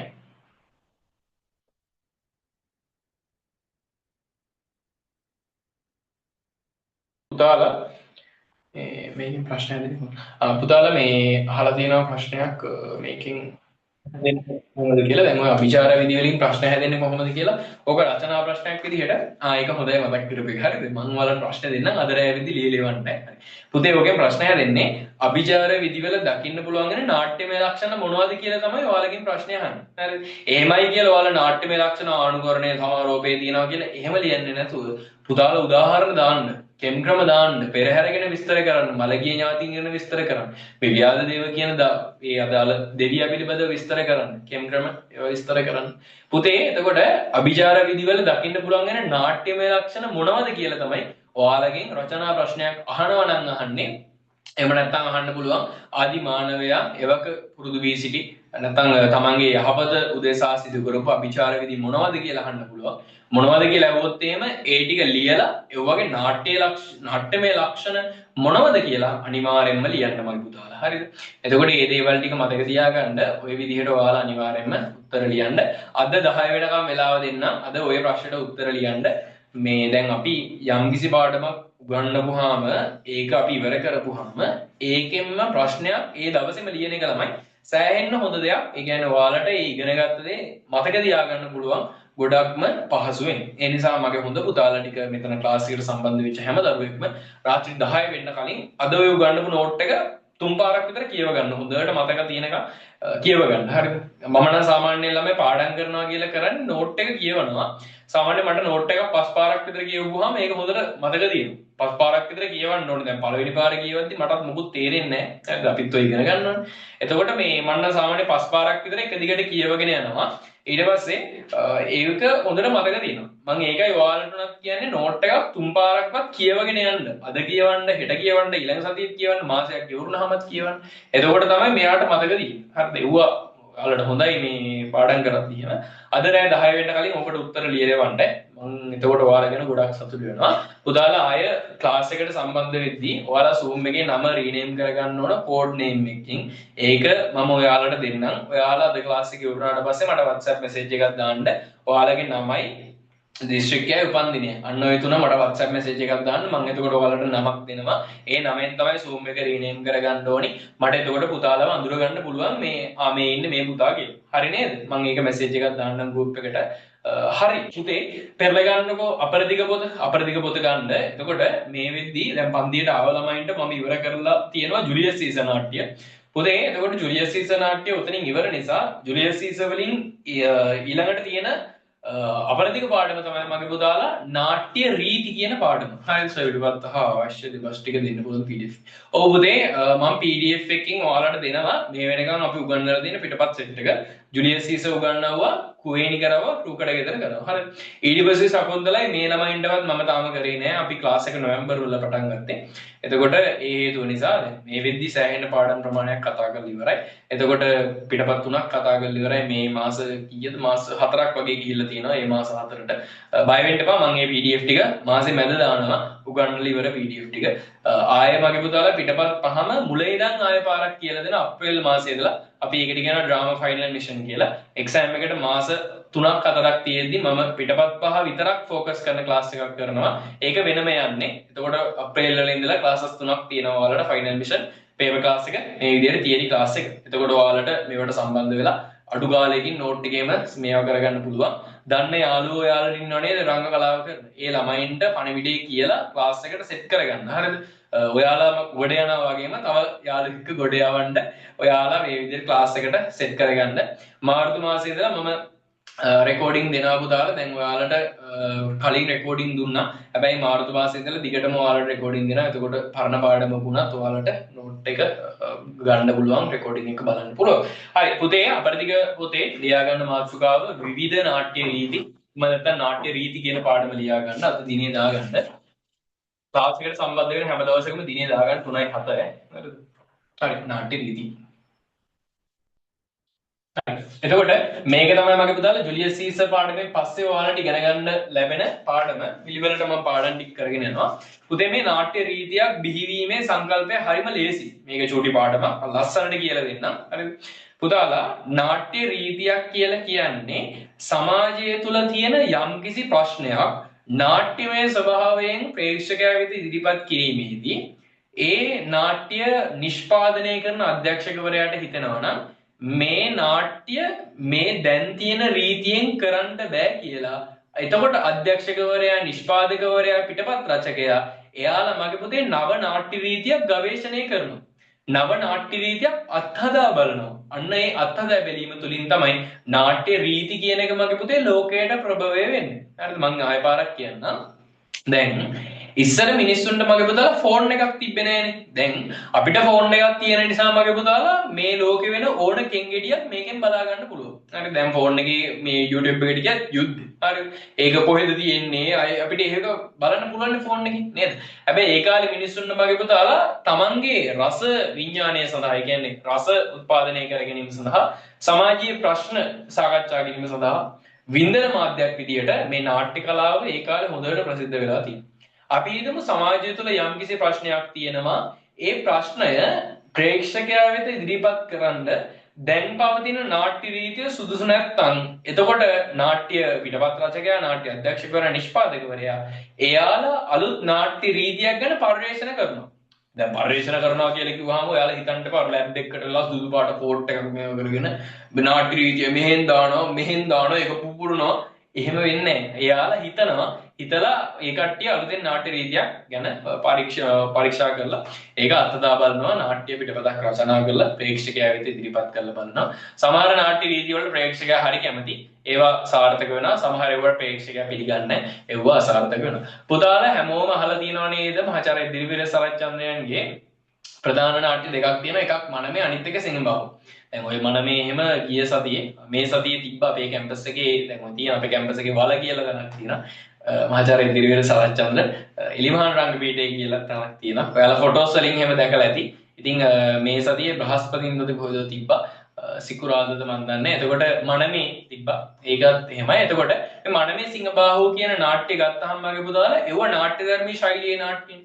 පුතේ නාට්‍ය ධර්මී ශෛලියේ නාට්‍ය කියලා කියන්නේ අර තාලෙට අඩිය තියෙන තාලෙට කතා බහ කරන ලස්සනට චරිත නිරූපණය කරන ඊට පස්සේ අංග චලන අමුතු විදියට කරන්න. ඇවිදින එක වුණත් මගේ පුතාලා හරි අමුතු විදියට තමයි කරන්නේ. හරි.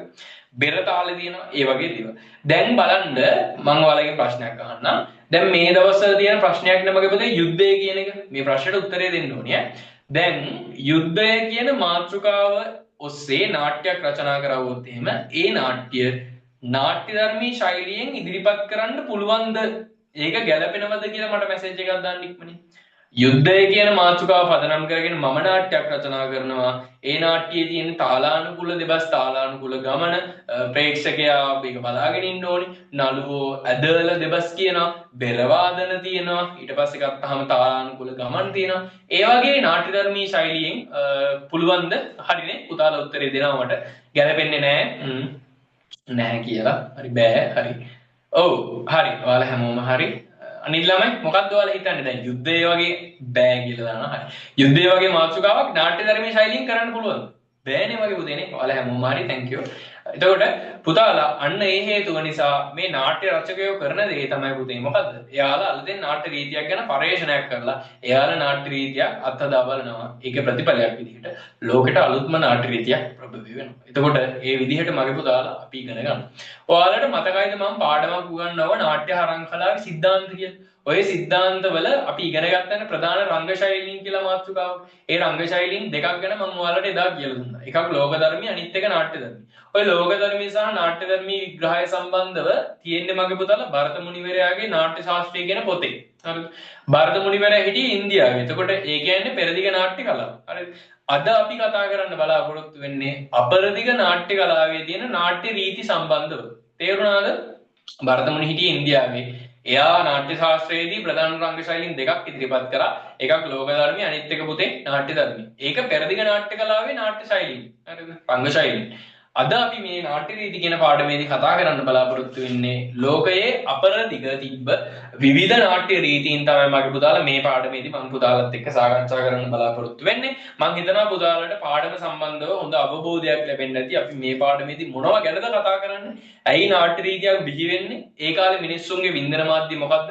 අන්න ඒ වගේ දේවල් ටිකක් සම්බන්ධව පුතේ මම ඔයාලත් එක්ක සාකච්ඡා කරා. අපි දිනේදාගෙන මාතෘකාව ලිව්වා විවිධ නාට්‍ය රීති එහෙම නැත්නම් නාට්‍ය රීති කියන පාඩම. ඡේදයක් ලියමු මේ විදිහට කවර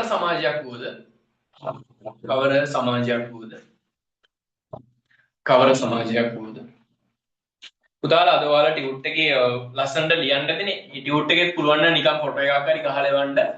මෙන්න ලස්සනට ලිව්වා සුදු මහත්තයෝ කියලා. සුදු මහත්තයෝ කියලා කියන්න ඕනේ මේ ලස්සනට ලිව්වා කියලා. ඒක අර මටත් හොඳයිනේ මේ ඔයාලා උනන්දුවෙන් වැඩ කරනවා නම් ළමයි. එතකොට මට උනත් ඇත්තටම ආසයි හිතෙනවා මම මේ ළමයි වෙනුවෙන් තව මොනවද මට කරන්න පුළුවන්. තව කොහොමද මම මෙයාලගේ රිසල්ට් එක වැඩි කරන්න මම කොහොමද වැඩ කරන්න ඕනි කියලා මටත් ඇත්තටම සතුටු හිතෙනවා සහ ඒක ඔයාලගේ ඔය මැසේජස් එකෙන් සෑහෙන්න වටිනවා ඒ නිසා ටියුට් එකේ පුළුවන් නම් ඔයාලා ලියපු කොටසේ පුළුවන් නම් ෆොටෝ එකක් දාන්න මෙන්න අපි සම්පූර්ණ කරලා තියෙනවා කියපු ටික අපි ලියාගත්තා කියලා එතකොට ඒක මටත් ලොකු සතුටක් ඈ කවර සමාජයක් වුවද ගත් විට සුදු මහත්තයාගේ බැනුම් අහන්න වෙන්නේ නෑ බයි එහෙම නෑ ළමයි හරි අපේ ළමයි හිතන දේවල් හරි ඊට පස්සේ හරිනේ මේ ඉතින් එව්වට සෙනික රිප්ලයි හරි කවර සමාජයක් වුවද ගත් විට කවර සමාජයක් වුවද ගත් විට එය ප්‍රධාන වශයෙන් කවර සමාජයක් වුවද ගත් විට එය ප්‍රධාන වශයෙන්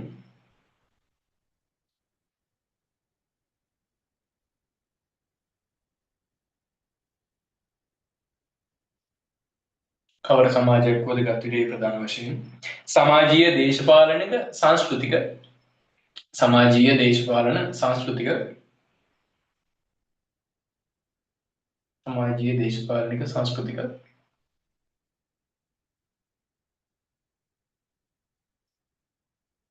ආදී වශයෙන් ආදී වශයෙන්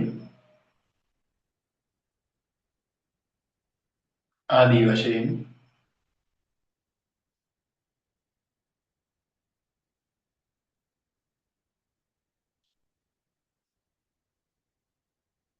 ආදී වශයෙන් වෙනස්කම් වලට භාජනය වේ වෙනස්කම් වලට භාජනය වේ වෙනස්කම් වලට භාජනය වේ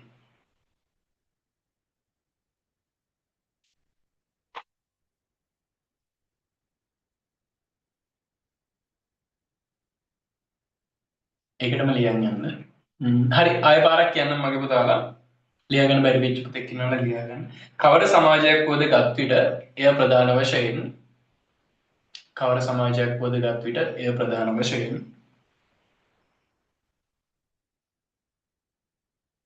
සමාජීය දේශපාලනික සංස්කෘතික වශයෙන්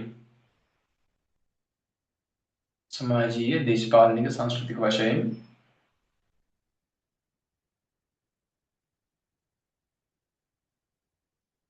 වෙනස්කම් වලට භාජනය වේ වෙනස්කම් වලට භාජනය වේ වෙනස්කම් වලට භාජනය වේ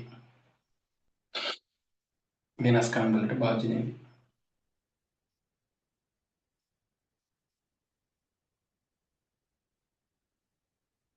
එම වෙනස්කම් සහ සමාජීය ගැටලු එම වෙනස්කම් සහ සමාජීය ගැටලු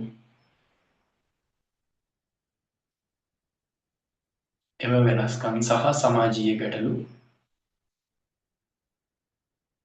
එම වෙනස්කම් සහ සමාජීය ගැටලු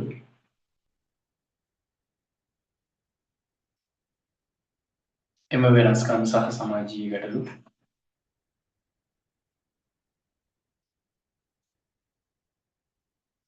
පවතින නාට්‍ය කලාවක් තුළින් එම වෙනස්කම් සහ සමාජීය ගැටලු පවතින නාට්‍ය කලාවක් තුළින්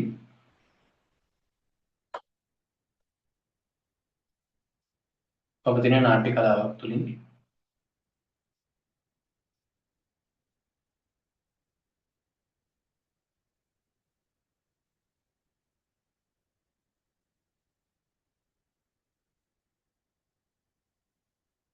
ඉදිරිපත් කිරීමට නොහැකි නම් ඉදිරිපත් කිරීමට නොහැකි නම් ඉදිරිපත් කිරීමට නොහැකි නම්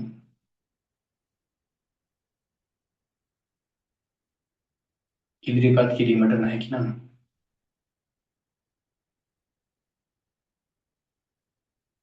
නාට්‍යකරුවෝ ඉදිරිපත් කිරීමට නොහැකි නම් නාට්‍යකරුවෝ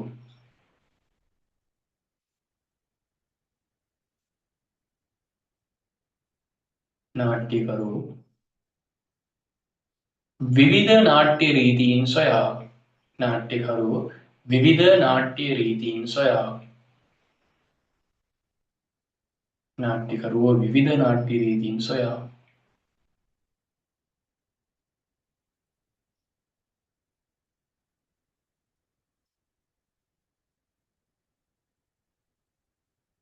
විවිධ නාට්‍ය රීතීන් සොයා ගවේෂණය කරයි. විවිධ නාට්‍ය රීතීන් සොයා ගවේෂණය කරයි.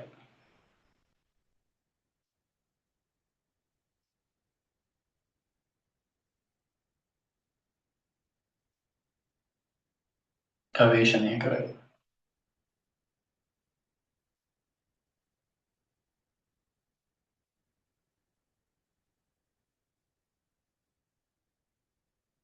මෙම තත්ත්වය එකටම ලියන් යන්න. මෙම තත්ත්වය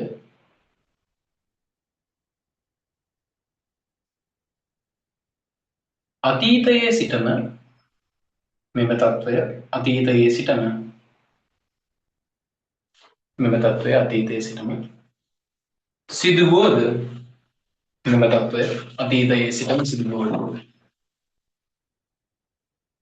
එම තත්ත්වය අතීතයේ සිටම සිදුවුවද එය පුළුල් එය පුළුල් සමාජ කතිකාවතක් බවට එය පුළුල් සමාජ කතිකාවතක් බවට එය පුළුල් සමාජ කතිකාවතක් බවට පත් වූයේ එය පුළුල් සමාජ කතිකාවතක් බවට පත් වූයේ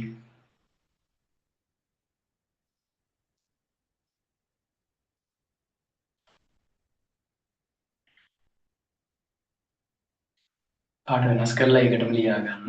ඒ පුළුල් සමාජ කතිකාවතක් බවට පත් වූයේ 18 වන සියවසේදීය. 18 වන සියවසේදීය. ඒ පුළුල් සමාජ කතිකාවතක් බවට පත් වූයේ 18 වන සියවසේදීය.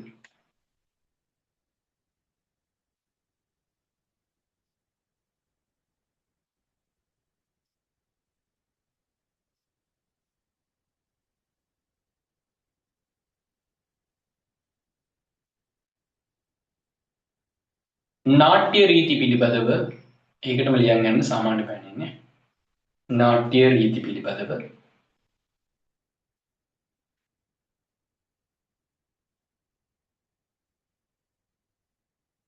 විවිධ නිර්ණායක තිබේ.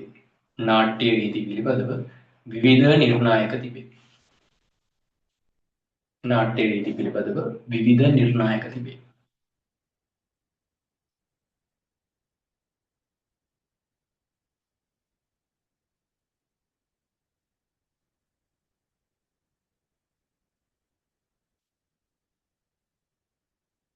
අපරදිග ලෝකයේ ඒකටමයි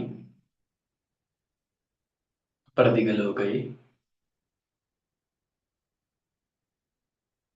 නාට්‍ය කලාවේ අපරදිග ලෝකයේ නාට්‍ය කලාවේ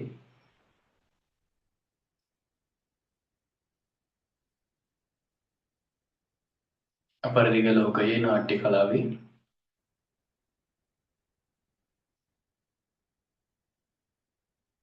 නාට්‍ය ගවේෂණයන්හි නාට්‍ය ගවේෂණයන්හි නාට්‍ය ගවේෂණයන්හි නාට්‍ය ගවේෂණයන්හි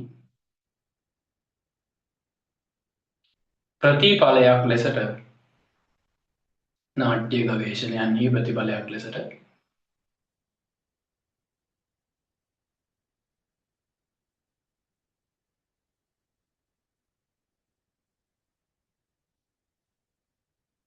ප්‍රතිඵලයක් ලෙසට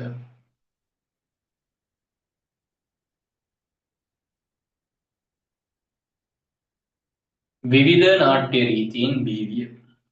විවිධ නාට්‍ය රීතීන් බිහිවිය. විවිධ නාට්‍ය රීතීන් බිහිවිය. විවිධ නාට්‍ය රීතීන් බිහිවිය.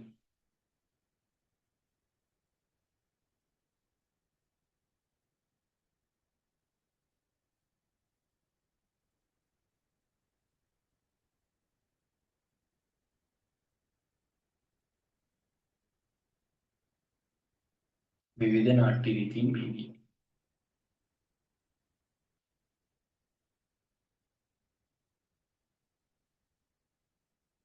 හරි. ඊට පස්සේ පුතේ ඒකටම ලියා ගන්න අවසාන වාක්‍යය. එවැනි නාට්‍ය රීතීන් කිහිපයක් ලෙස එවැනි නාට්‍ය රීතීන් කිහිපයක් ලෙස වෙන නාට්‍ය රීතීන් කිහිපයක් ලෙස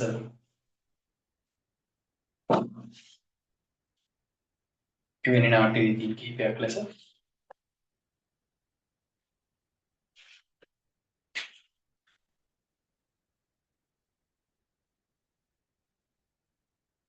හරි නේද පුතාලා? දැන් ඔයාලා කළු පාට පෑන හරි අරගෙන එකේ ඉඳන් පල්ලෙහාට අංක ටික දාලා මම මේ කියන නාට්‍ය රීතීන් ටික පල්ලෙහාට ලියා ගන්න පුතේ. හරිද? පළවෙනි එක ලියා ගන්න මගේ පුතාලා රොමැන්ටික් නාට්‍ය. රොමැන්ටික් නාට්‍ය. අර ඔයාලා හිතන එක නෙවෙයි. හරිද? රොමැන්ටික් නාට්‍ය.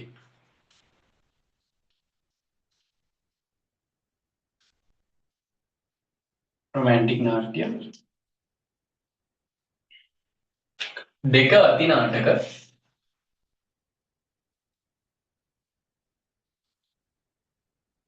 අති නාටක. තුන ස්වභාවික නාට්‍ය.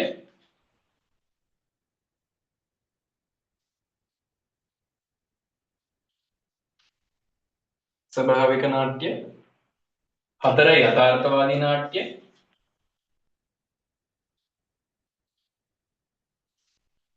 යථාර්ථවාදී නාට්‍ය.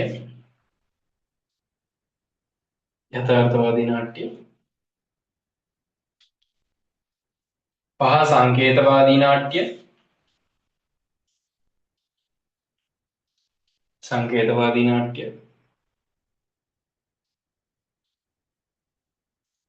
හය ප්‍රකාශනවාදී නාට්‍ය. ප්‍රකාශනවාදී නාට්‍ය. හත අසම්මත නාට්‍ය. ඔයාලා හිතන ඒවා නෙවෙයි. හරිද? අසම්මත නාට්‍ය.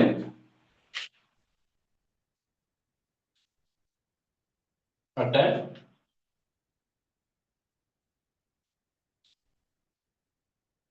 ආඛ්‍යාන රංගය. ආඛ්‍යාන රංගය. හරි නේද? මේ ටික තමයි පුතේ නාට්‍ය රීතීන් විදිහට අපිට පෙන්වලා දෙන්න පුළුවන් වෙන්නේ. මම කියවගෙන යන්නම්. මේක කොටුවක් ගහ ගන්න අනිවාර්යයෙන්ම. හරිද? රොමැන්ටික් නාට්‍ය, අති නාටක, ස්වභාවික නාට්‍ය, යථාර්ථවාදී නාට්‍ය, සංකේතවාදී නාට්‍ය, ප්‍රකාශනවාදී නාට්‍ය, අසම්මත නාට්‍ය, ආඛ්‍යාන රංගය. මේ විදිහට තමයි පුතේ නාට්‍ය රීතීන් 8ක් අපිට A level වල අපරදිග ලෝකයේ ඇතිවෙච්ච නාට්‍ය රීතීන් සම්බන්ධව කතා කරන්න තියෙනවා. එතකොට ඒ ටික තමයි අපි මේ විදිහට තියලා තින්නේ. පුතාලා ඊට පස්සේ අපි අංක 1 කියලා ලියාගමු. රොමැන්ටික් නාට්‍ය සම්බන්ධව පොඩ්ඩක් අපි කතා කරමු. අංක 1 අනුමාත්‍රිකාව ලියා ගන්න රොමැන්ටික් නාට්‍ය. මේ පුතාලා අනිවාර්යෙන් ඔයාලා ඔය මේ පැකේජ් එකක් දාගන්න Zoom වලට මේ ඩයලොග් වල තියෙනවා මේ 224ට පැකේජ් එකක් GB 20ක් හම්බ වෙනවා. මාත් ඒක තමයි දාන්නේ Zoom වල වැඩ ටික එහෙම කරගන්න. මේ ඒක දාගන්න නැත්නම් ඔයාලා any time data වලින් මේ join වෙන්න එපා. එතකොට ලොකු data ප්‍රමාණයක් දවසට යනවා. අරක දාගත්තාම මාසෙටම ඉන්න පුළුවන්. ඒක ප්‍රශ්නයක් නෑ. ඒ වගේම මේ ක්ලාස් එකට join වෙද්දී signal හොඳට තියෙන තැනක ඉඳන් ක්ලාස් එකට join වෙන්න. නැත්නම් අර මගින් කට් වෙදී මේ විදිහට යන්න එපා. ගෙදර ගොඩක් ශබ්දබද්ධ එනවා. නංගිල මල්ලිල එහෙම ඉන්නවා නම් කෑ ගහනවා නම් එයාලට පොඩ්ඩක් කියලා තියන්න මේ ක්ලාස් එකකට join වෙනවා. පොඩ්ඩක් අවධානය මම යොමු කරන්න ඕනේ. ඒ නිසා ශබ්දබද්ධ කරන්න එපා. වැඩ ටික කරන්න දෙන්න කියලා එහෙම. ගෙදරින් ලොකු සපෝට් එකක් ඔයාලට හම්බෙන්න ඕනේ පැටව. නැත්නම් ජීවිතේට එක්සෑම් එකක් හොඳට කරන්න බෑ. මම ඒ ලෙවල් කරන කාලේ සෑහෙන ලොකු හොඳ සපෝට් එකක් මට අපේ ගෙදරින් හම්බ වුණා. ඒ කියන්නේ ගෙදර කවුරුත් අනවශ්‍ය විදිහට ශබ්ද කරන්නේ නැහැ. ටීවී එකවත් සමහර වෙලාවට දැම්මේ නැති දවස් තියෙනවා. හරිද? ඒ කියන්නේ ඉතරකට උදව් කරා අපේ ගෙදර අම්මයි තාත්තයි අයියලා. ඒ උදව්ව සෑහෙන්න වටිනවා. ඉතින් ඔයාලටත් මම කියන්නේ ගෙදර ශබ්දබද්ධ එනවා. එම පොඩ්ඩක් පාලනය කරගෙන ඔයාලා අධ්‍යාපනයට යොමු කරන්න ඕනේ ඔයාලගේ අවධානය. හරි. ඊට පස්සේ පුතේ මම හිතනවා ඔයාලා අංක 1 කියලා දාගෙන රොමැන්ටික් නාට්‍ය අනුමාත්‍රිකාව ලියුවා කියලා. අපි ඒක සම්බන්ධව මේ විදිහට කතා කරමු. ඉස්සෙල්ලා නෝට් එක ලියාගන්න මගේ පුතාලා කරුණ වශයෙන් ලියාගමු. පළවෙනි තරුව දාලා ලියාගන්න. අద్භූත ප්‍රේමණීය චමත්කාර. අద్භූත ප්‍රේමණීය චමත්කාර. අద్භූත ප්‍රේමණීය චමත්කාර. වැනි තේරුම් දෙන අద్භූත ප්‍රේමණීය චමත්කාර වැනි තේරුම් දෙන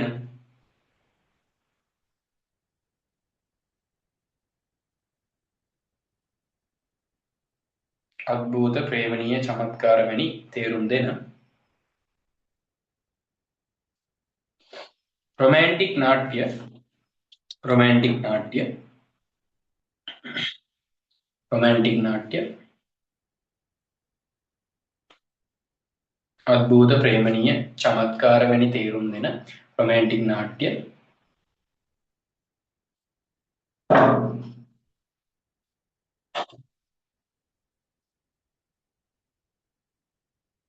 18 වන සියවස අගභාගයේදී 18 වන සියවස අගභාගයේදී 18 වන සියවස අගභාගයේදී 18 වන සියවස අගභාගයේදී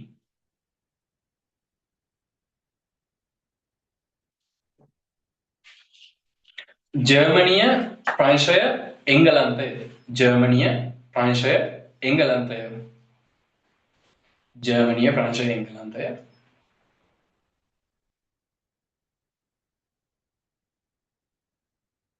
ජර්මනිය ප්‍රංශය එංගලන්තය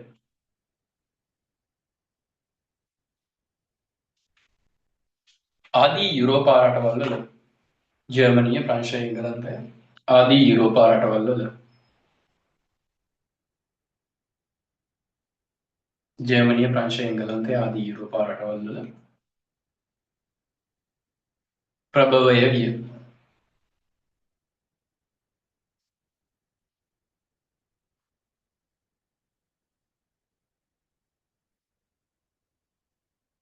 ප්‍රභවය විය ඊළඟ තරුව පාට වෙනස් කරලා රොමැන්ටික් නාට්‍යවල රොමැන්ටික් නාට්‍යවල රොමැන්ටික් නාට්‍යවල රොමැන්ටික් නාට්‍යවල ආදරයේ මහිමය රොමැන්ටික් නාට්‍යවල ආදරයේ මහිමය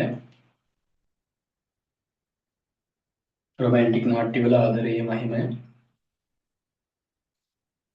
ස්වභාව සෞන්දර්ය ස්වභාව සෞන්දර්ය ස්වභාව සෞන්දර්ය ස්වභාව සෞන්දර්ය මනුෂ්‍ය ස්වභාවයේ ස්වභාව සෞන්දර්ය කොමාවක් මනුෂ්‍ය ස්වභාවයේ गुप्त බව මනුෂ්‍ය ස්වභාවයේ गुप्त බව මනුෂ්‍ය ස්වභාවයේ गुप्त බව ආදී දෑ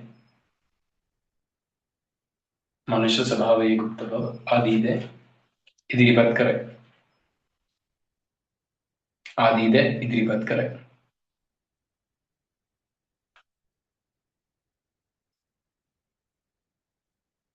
ඊළඟ තරුව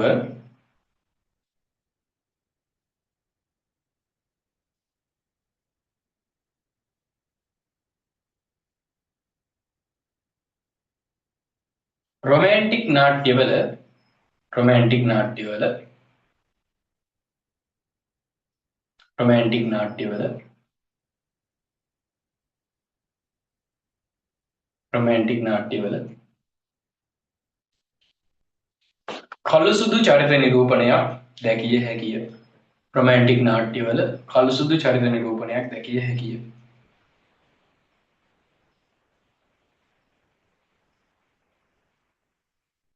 රොමැන්ටික් නාට්‍යවල කළු සුදු චරිත නිරූපණයක් දැකිය හැකිය රොමැන්ටික් නාට්‍යවල කළු සුදු චරිත නිරූපණයක් දැකිය හැකිය ඊළඟ එක පුතේ පාට වෙනස් කරලා රොමැන්ටික් නාට්‍යවලින් රොමැන්ටික් නාට්‍යවලින් රොමැන්ටික් නාට්‍යවලින්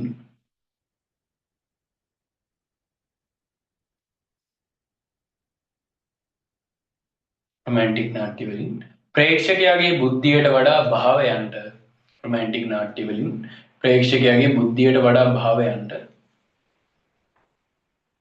රොමැන්ටික් නාට්‍යවලින් ප්‍රේක්ෂකයාගේ බුද්ධියට වඩා භාවයන්ට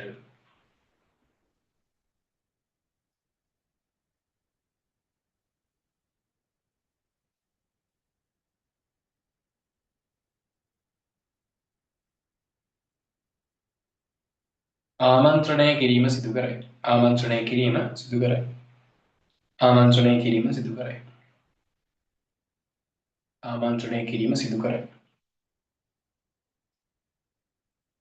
ආමන්ත්‍රණය කිරීම සිදු කරයි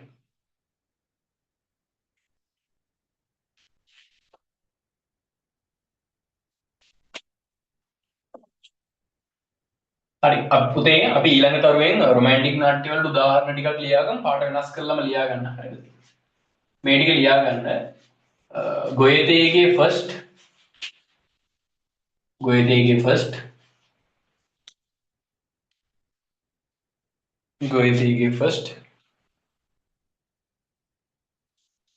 ඊට පස්සේ ඇලෙක්සැන්ඩර්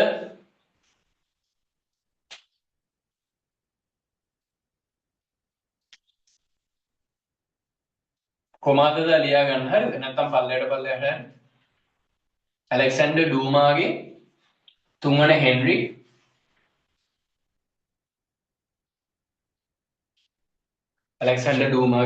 හෙන්රි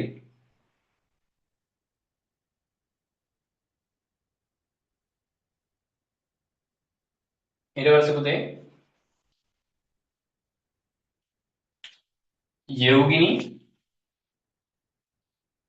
ශ්වාර්ට්ස්ගේ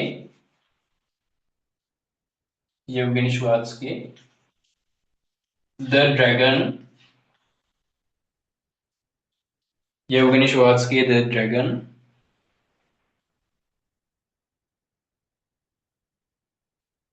යන නාට්‍ය පෙන්වා දිය හැකිය. මේවා තමයි පුතේ රොමැන්ටික් නාට්‍ය වලට උදාහරණ. යන නාට්‍ය පෙන්වා දිය හැකිය.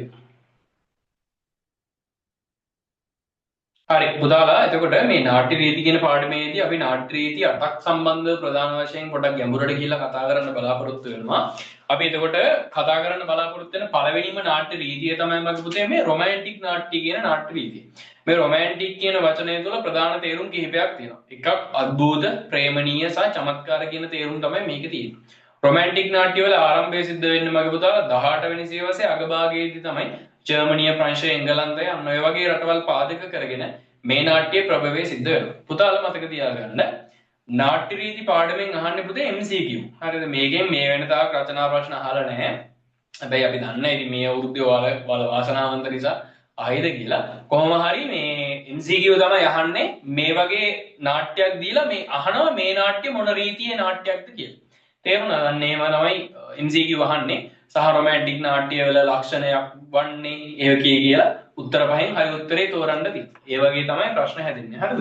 එතකොට මේ රොමැන්ටික් නාට්‍ය ඔය ජර්මනිය, ප්‍රංශය, එංගලන්තය කියන රටවල් වලින් ප්‍රභවය වුණා. රොමැන්ටික් නාට්‍ය වල මගේ පුතාලා කතා කරන්නේ ආදරයේ මහිමය, ස්වභාව සෞන්දර්යය, මිනිස්සුන්ගේ හැසිරීම්, චරිතය, හිත, ඒ දේවල් කොච්චර ගුප්තයිද කියලා. ඒ වගේම තමයි බය, සන්ත්‍රාසය, අන්න ඒ වගේ දේවල් සම්බන්ධව තමයි රොමැන්ටික් නාට්‍ය වල කතා කරන්නේ. පුතේ ඒ වගේම රොමැන්ටික් නාට්‍යවල කළු සුදු චරිත නිරූපණයක් තමයි දකින්න පුළුවන් වෙන්නේ. මතක තියාගන්න මොකද්ද මේ කළු සුදු චරිත නිරූපණයක් කියලා කියන්නේ. පුතේ කළු සුදු චරිත නිරූපණයක් කියලා කියන්නේ චරිතයක් ඉන්නවනම් එයා හොඳ චරිතයක් නම් අපි යාට සුදු චරිතයක් කියලා කියනවා. චරිතයක් නරකයි නම් අපි යාට කළු චරිතයක් කියලා කියනවා. සුදු චරිතයක තියෙන මගේ පුතාලා හොඳ විතරමයි. හරිද? නරක චරිතයක තියෙන්නේ නරක විතරමයි. ඒ කියන්නේ කළු චරිතයක් කියලා කියන්නේ එයා නරක චරිතයක්. ඒක තුල තියෙන්නෙම නරක. සුදු චරිත කියලා කියන හොඳ චරිතවලට එයා තුල තියෙන්නෙම හොඳ. අන්න ඒ විදිහට තමයි රොමැන්ටික් නාට්‍ය ඉදිරිපත් කරලා තියෙන්නේ. හැබැයි දැන් ඊඩිපස් වගේ නාට්‍යයක් ගත්තාම දැන් ඊඩිපස් තුල හොඳ ලක්ෂණක් තියෙනවා නරක ලක්ෂණක් තියෙනවා. හැබැයි රොමැන්ටික් නාට්‍ය වල එහෙම නැහැ. චරිතයක් හොඳයි නම් හොඳ විතරයි. නරකයි නම් නරක විතරයි. අන්න ඒ විදිහට තමයි රොමැන්ටික් නාට්‍ය වල මේ චරිත නිරූපණය සිද්ධ වෙන්නේ. රොමැන්ටික් නාට්‍ය වල මගේ පුතාලා ඒ වගේ මතක තියාගන්න ඕන අනිත් ලක්ෂණය තමයි බුද්ධියට වඩා ප්‍රේක්ෂකයාගේ හැඟීම් වලට තමයි ප්‍රධාන වශයෙන් ආමන්ත්‍රණය කරන්නේ. අන්න ඒ දේවල් ටික මතක තියාගන්න. ඊට පස්සේ අපි කතා කරා රොමැන්ටික් නාට්‍ය වල උදාහරණ ටිකක්. කොයිදේගේ ෆස්ට්, ඇලෙක්සැන්ඩර් ඩූමාගේ තුන්වෙනි හෙන්රි, එව්ගෙනිච් ස්වාර්ට්ස්ගේ The Dragon, මකරා කියන නාට්‍ය. අන්න ඒ වගේ නාට්‍ය මේ රොමැන්ටික් නාට්‍ය වලට අපිට උදාහරණ විදිහට පෙන්ලා දෙන්න පුළුවන්. පුතේ ඊට පස්සේ ඔයාලා ඊළඟ අනුමාතෘකාව ලියා ගන්න අංක 2 කියලා දාලා අති නාටක කියලා මාතෘකාව ලියා ගන්න. අති නාටක. හරි පුතාලා අද එතකොට අපි අද දවසේදී කතා කරන්න පටන් ගත්ත අභිචාර විදි කියන පාඩම. ඒක අපි එක දවසෙන් සම්පූර්ණයෙන්ම කතා කරලා ඉවර කරවුවා. පුතාලා අනිවාර්යයෙන් WhatsApp එකේ මැසේජ් එකක් මට දාන්න. ඔයාලට දැන් ටියුට් එකකින් කොහොම මේ පාඩම ආවරණය කරන එක ගැන කොහොමද ඔයාලට දැනෙන්නේ? ඒක හොඳයිද නැත්නම් අපි නෝට් එක සම්පූර්ණයෙන්ම ලියන්න ඕනේද? ඒක නරකයිද? ඒ වගේ දේවල් මට පොඩ්ඩක් මැසේජ් එකක් දාන්න. අනිවාර්යෙන් ඔයාලා ටියුට් එකේ ලියපු එකේ ෆොටෝ එකක් හරි දාන්න. එතකොට මටත් හරි ආසාවෙන් ඒවා බලලා ඔයාලට අවශ්‍ය උපදෙස් ලබා දෙන්න පුළුවන්. ඒ වගේම පුතේ අපි අභිචාර විදිවල අද කරපු කොටසට අදාළව ඔයාලට මම ප්‍රශ්නයක් දෙන්නම්. අභිචාර විදිවල දකින්න පුළුවන් වෙන නාට්‍යමය ලක්ෂණ මොනවද කියලා අද රෑ 10 වෙන්න කලින් පුතාලා අනිවාර්යයෙන්ම මට උත්තරයක් ලියලවන්න. දැන් ක්ලාස් එකේ වුණාට පස්සේ ඔයාලා මේ සුදු අප්පච්චික හුරුතල් වෙන්න සුදු නෝන එක්ක හුරුතල් වෙන්න යන්න එපා. බත් කාලා පොඩ්ඩක් බත් කාලා මේ පාඩම් වැඩ කරන්න පටන් ගන්න. ගොඩ ගහ ගන්න එපා. මේ අද උගන්වපු දේ අදම බලලා ඉවර කරගන්න. උනන්දුවෙන් උත්සාහයෙන් වැඩ කරන්න. පුළුවන් නම් අභිචාර විදිහට ෂෝට් නෝට් එකකුත් ගහන්න. ඒක මටත් එවන්න. එතකොට මේ තේරුණානේ ෂෝට් නෝට් එකක් එහෙම ගහන්න අභිචාර විදිහවල. එට එක්සෑම් එක නම් එතකොට ඔයා පනදාගෙන ටියුට් එක පාඩම් කරන්න ඕනේ. ෂෝට් නෝට් එක ගත්තා. ආවෙදගත් කරුණු ටික මේක මතකෙට දාගත්තා. ගියා එක්සෑම් එක ලියන්න. ඒකයි ෂෝට් නෝට් වල තියෙන විශේෂත්වය. සබ්ජෙක්ට් තුනටම ෂෝට් නෝට් ගහන්න, ටයිම් ටේබල් එකකට වැඩ කරන්න, උනන්දුවෙන් උත්සාහයෙන් වැඩ කරන්න. අද උගන්වපු දේවල් තේරුණාද මොන හරි ගැටලුවක් තියෙනවද කියලා මැසේජ් එකක් දාන්න. කෝඩ් නේම් එකක් නැති ළමයි ටික නම දිස්ත්‍රික්කයේ උපන්දිනේ මේ දේවල් ටික දාන්න. පුතේ ඊළඟ ක්ලාස් එක පේපර් ක්ලාස් එක ඒක පැවැත්වෙන්නේ සිකුරාදා. එතකොට ඒකටත් අනිවාර්යයෙන්ම සම්බන්ධ වෙන්න. තව රංග කලාව කරන තව දන්න යාළුවෝ ඉන්නවා නම් එයාලට අපේ ක්ලාස් එක ගැන කියලා එයාලවත් අපේ ක්ලාස් එකට සම්බන්ධ කරගන්න. අද ක්ලාස් එක කොහොමද කියලා WhatsApp එකෙන් මැසේජ් එකක් දාන්න. හරි පුතේ එහෙනම් අපි අදට ක්ලාස් එක වැඩ ටික අවසන් කරන්න බලාපොරොත්තු වෙනවා. පුතාලා අනිවාර්යෙන් අද උගන්වපු දේවල් ටික පාඩම් කරලා රෑ ප්‍රශ්නෙට උත්තරේ ලියලා අනිවාර්යෙන් WhatsApp කරන්න මම බලන්න. එහෙනම් පුතේ අපි අදට ක්ලාස් එකේ වැඩ කටයුතු ටික මෙතනින් යනවා. අවසන් කරන්න බලාපොරොත්තු වෙනවා. සම්බන්ධ වුණාට ඔයාලා හැමෝටම ස්තුතියි. එහෙනම් ඔයාලා හැමෝටම සුබ රාත්‍රියක්. උත්සාහවන්තයින්ට සුබ අනාගතයක්.